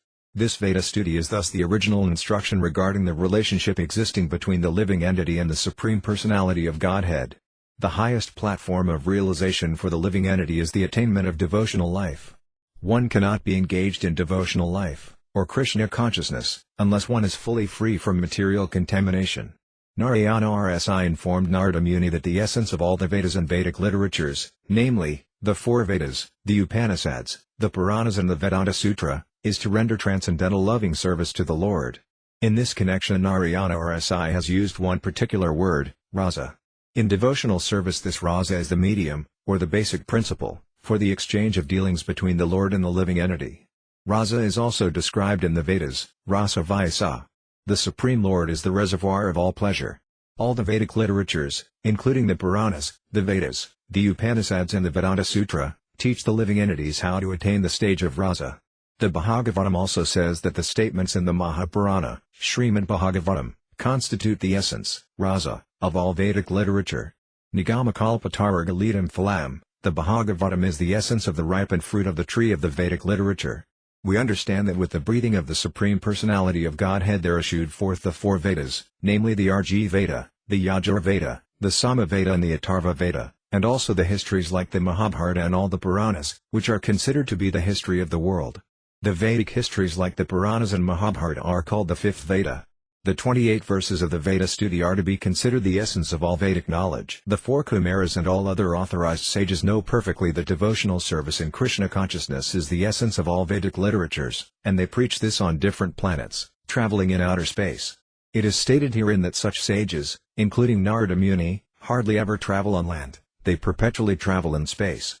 Sages like Narada and the Kumaras travel throughout the universe to educate the conditioned souls that their business in the world is not that of sense gratification but of reinstating themselves in their original position of devotional service to the Supreme Personality of Godhead. It is stated in several places that the living entities are like sparks of the fire and the Supreme Personality of Godhead is like the fire itself. If the sparks somehow or other fall out of the fire, they lose their natural illumination, Thus it is ascertained that the living entities come into this material world exactly as sparks fall from a great fire. The living entity wants to imitate Krishna and tries to lord it over material nature in order to enjoy sense gratification. Thus he forgets his original position, and his illuminating power, his spiritual identity, is extinguished. However, if a living entity takes to Krishna consciousness, he is reinstated in his original position. To preach this process of devotional service, sages and saints like Narada and the Kumaras travel all over the universe educating people and increasing their disciples. Their aim is that all the conditioned souls may be educated to revive their original consciousness, or Krishna consciousness, and thus gain relief from the miserable conditions of material life. Sri Narada Muni is a Naistika Brahmachari. There are 4 types of Brahmacharis. The first is called Savitra, which refers to a Brahmachari who, after initiation in the sacred thread ceremony, must observe at least 3 days of celibacy. The next is called Prajapatya, which refers to a Brahmachari who strictly observes celibacy for at least 1 year after initiation. The next is called Brahmachari, which refers to a Brahmachari who observes celibacy from the time of initiation up to the time of the completion of his study of the Vedic literature. The next stage is called Naistika, which refers to a Brahmachari who is celibate throughout his whole life. Out of these, the first 3 are Upakurvana, which means that the Brahmachari can marry later, after the Brahmachari period is over. The Naistika Brahmachari, however, is completely reluctant to have any sex life, therefore the Kumaras and Narada are known as Naistika Brahmacharis. Such Brahmacharis are called Viravrata because their vow of celibacy is as heroic as the vows of the Kshatriyas. The Brahmachari system of life is especially advantageous in that it increases the power of memory and determination. It is specifically mentioned in this connection that because Narada was a Naistika Brahmachari he could remember whatever he heard from his spiritual master and would never forget it. One who can remember everything perpetually is called a Srutidhara. A Srutidhara Brahmachari can repeat verbatim all that he has heard, without notes and without reference to books. The great sage Narada has this qualification, and therefore, having taken instructions from Narayana or Si, he is engaged in propagating the philosophy of devotional service all over the world. Because such great sages can remember everything, they are thoughtful, self-realized and completely fixed in the service of the Lord. Thus the great sage Narada, after hearing from his spiritual master Narayana or Si, became completely realized. He became established in the truth, and he became so happy that he offered prayers to Narayana or Si. Narada Muni addressed Narayana or Si as an incarnation of Krishna and specifically addressed him as the supreme well-wisher of the conditioned souls. It is stated in the Bhagavad Gita that Lord Krishna descends in every millennium just to give protection to his devotees and to annihilate the non-devotees. Narayana or Si, being an incarnation of Krishna, is also addressed as the well-wisher of the conditioned souls. As stated in the Bhagavad Gita, everyone should know that there is no well-wisher like Krishna. Everyone should understand that Lord Krishna is the supreme well-wisher of everyone and should take shelter of him. In this way one can become completely confident and satisfied, knowing that he is someone who is able to give him all protection. Krishna himself, his incarnations and his plenary expansions are all supreme well-wishers of the conditioned souls, but Krishna is the well-wisher even of the demons, for he gave salvation to all the demons who came to kill him in Vrindavana. Therefore Krishna's welfare activities are absolute, for whether he annihilates a demon or gives protection to a devotee, the result of his activities is one and the same. It is said that the demon Putana was elevated to the same position as that of Krishna's mother. When Krishna kills a demon, the demon is supremely benefited, as much as a pure devotee is benefited by always being protected by the Lord. Narada Muni, after offering respects to Narayana or Si, his spiritual master, went to the asrama of Vyāsadeva, his disciple.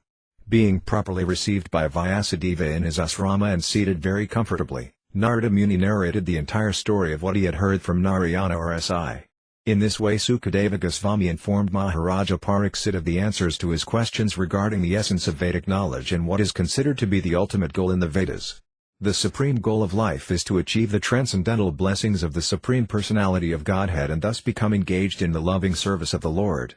One should follow in the footsteps of Sukadeva Goswami and all the other Vaisnavas in the disciplic succession and should pay respectful obeisances unto Lord Krishna, the Supreme Personality of Godhead, Hari.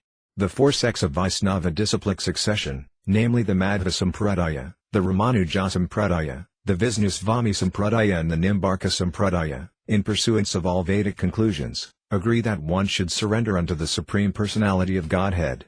The Vedic literatures are divided into 2 parts, the Srutas and the Smritas. The Srutas are the 4 Vedas, Rg, Sama, Atharva and Yajur, and the Upanishads, and the Smritis are the Puranas and the Idasas like the Mahabharata, which includes the Bhagavad Gita. The conclusion of all these is that one should know Sri Krishna as the Supreme Personality of Godhead. He is the Parama Purusa, or the Supreme Personality of Godhead, under whose superintendence material nature works. For creation, maintenance and annihilation, the Supreme Lord incarnates into three, Lord Brahma, Lord Vishnu and Lord Shiva, after manifesting the material cosmos. All of these take charge of the three qualities of material nature, but the ultimate direction is in the hand of Lord Vishnu. The complete activities of material nature under the three modes are conducted under the direction of the Supreme Personality of Godhead, Krishna. This is confirmed in the Bhagavad Gita, Mayadyaksena, and in the Vedas, C87. The atheistic Sankhya philosophers will of course offer their arguments that the material cosmic manifestation is due to Prakriti and Purusa, material nature and the living entity, or the material cause and the effective cause. But Krishna is the cause of all causes. He is the cause of both the material and the effective causes. Prakriti and Purusa are not the ultimate cause. Superficially it appears that a child is born due to the combination of the father and mother, but the ultimate cause of both the father and the mother is Krishna. He is therefore the original cause, or the cause of all causes, as confirmed in the Brahma Samhita. Both the Supreme Lord and the living entities enter into the material nature. The Supreme Lord, Krishna, by one of his plenary expansions, manifests as Kṛṣṇa Mahavishnu, the gigantic Vishnu form lying in the causal ocean. Then from that gigantic form of Mahavishnu, Garbhodakasaya Vishnu expands and enters into every universe. From him, Brahma, Vishnu and Shiva expand. Vishnu as Kshirodakasaya enters into the hearts of all living entities, as well as into all material elements, including the atom. The Brahma Samhita says, Andantarastha Paramanyukayantarastham, the Lord is within this universe and also within every atom. The living entity has a small material body taken in various species and forms, and similarly the whole universe is but the material body of the Supreme Personality of Godhead. This body is described in the Sastras as Virat Rupa.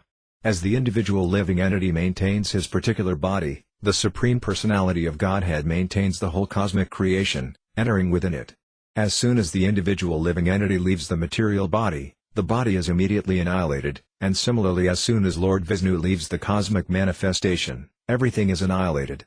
Therefore only when the individual living entity surrenders unto the Supreme Personality of Godhead is his liberation from material existence possible. This is confirmed in the Bhagavad Gita. Mamiva yu prapadyantmayamedam charanshite. Surrendering unto the Supreme Personality of Godhead, and nothing else, is therefore the cause of liberation. How the living entity becomes liberated from the modes of material nature after surrendering unto the Supreme Personality of Godhead is illustrated by the example of a sleeping man within a room. When a man is sleeping, everyone sees that he is present within the room, but actually the man himself is not within that body. For while sleeping a man forgets his bodily existence, although others may see that his body is present. Similarly, a liberated person engaged in devotional service to the Lord may be seen by others to be engaged in the household duties of the material world, but since his consciousness is fixed in Krishna, he does not live within this world. His engagements are different, exactly as the sleeping man's engagements are different from his bodily engagements. It is confirmed in the Bhagavad Gita that a devotee engaged full-time in the transcendental loving service of the Lord has already surpassed the influence of the three modes of material nature. He is already situated on the Brahman platform and is in the transcendental realm, although he appears to be living within the body or within the material world.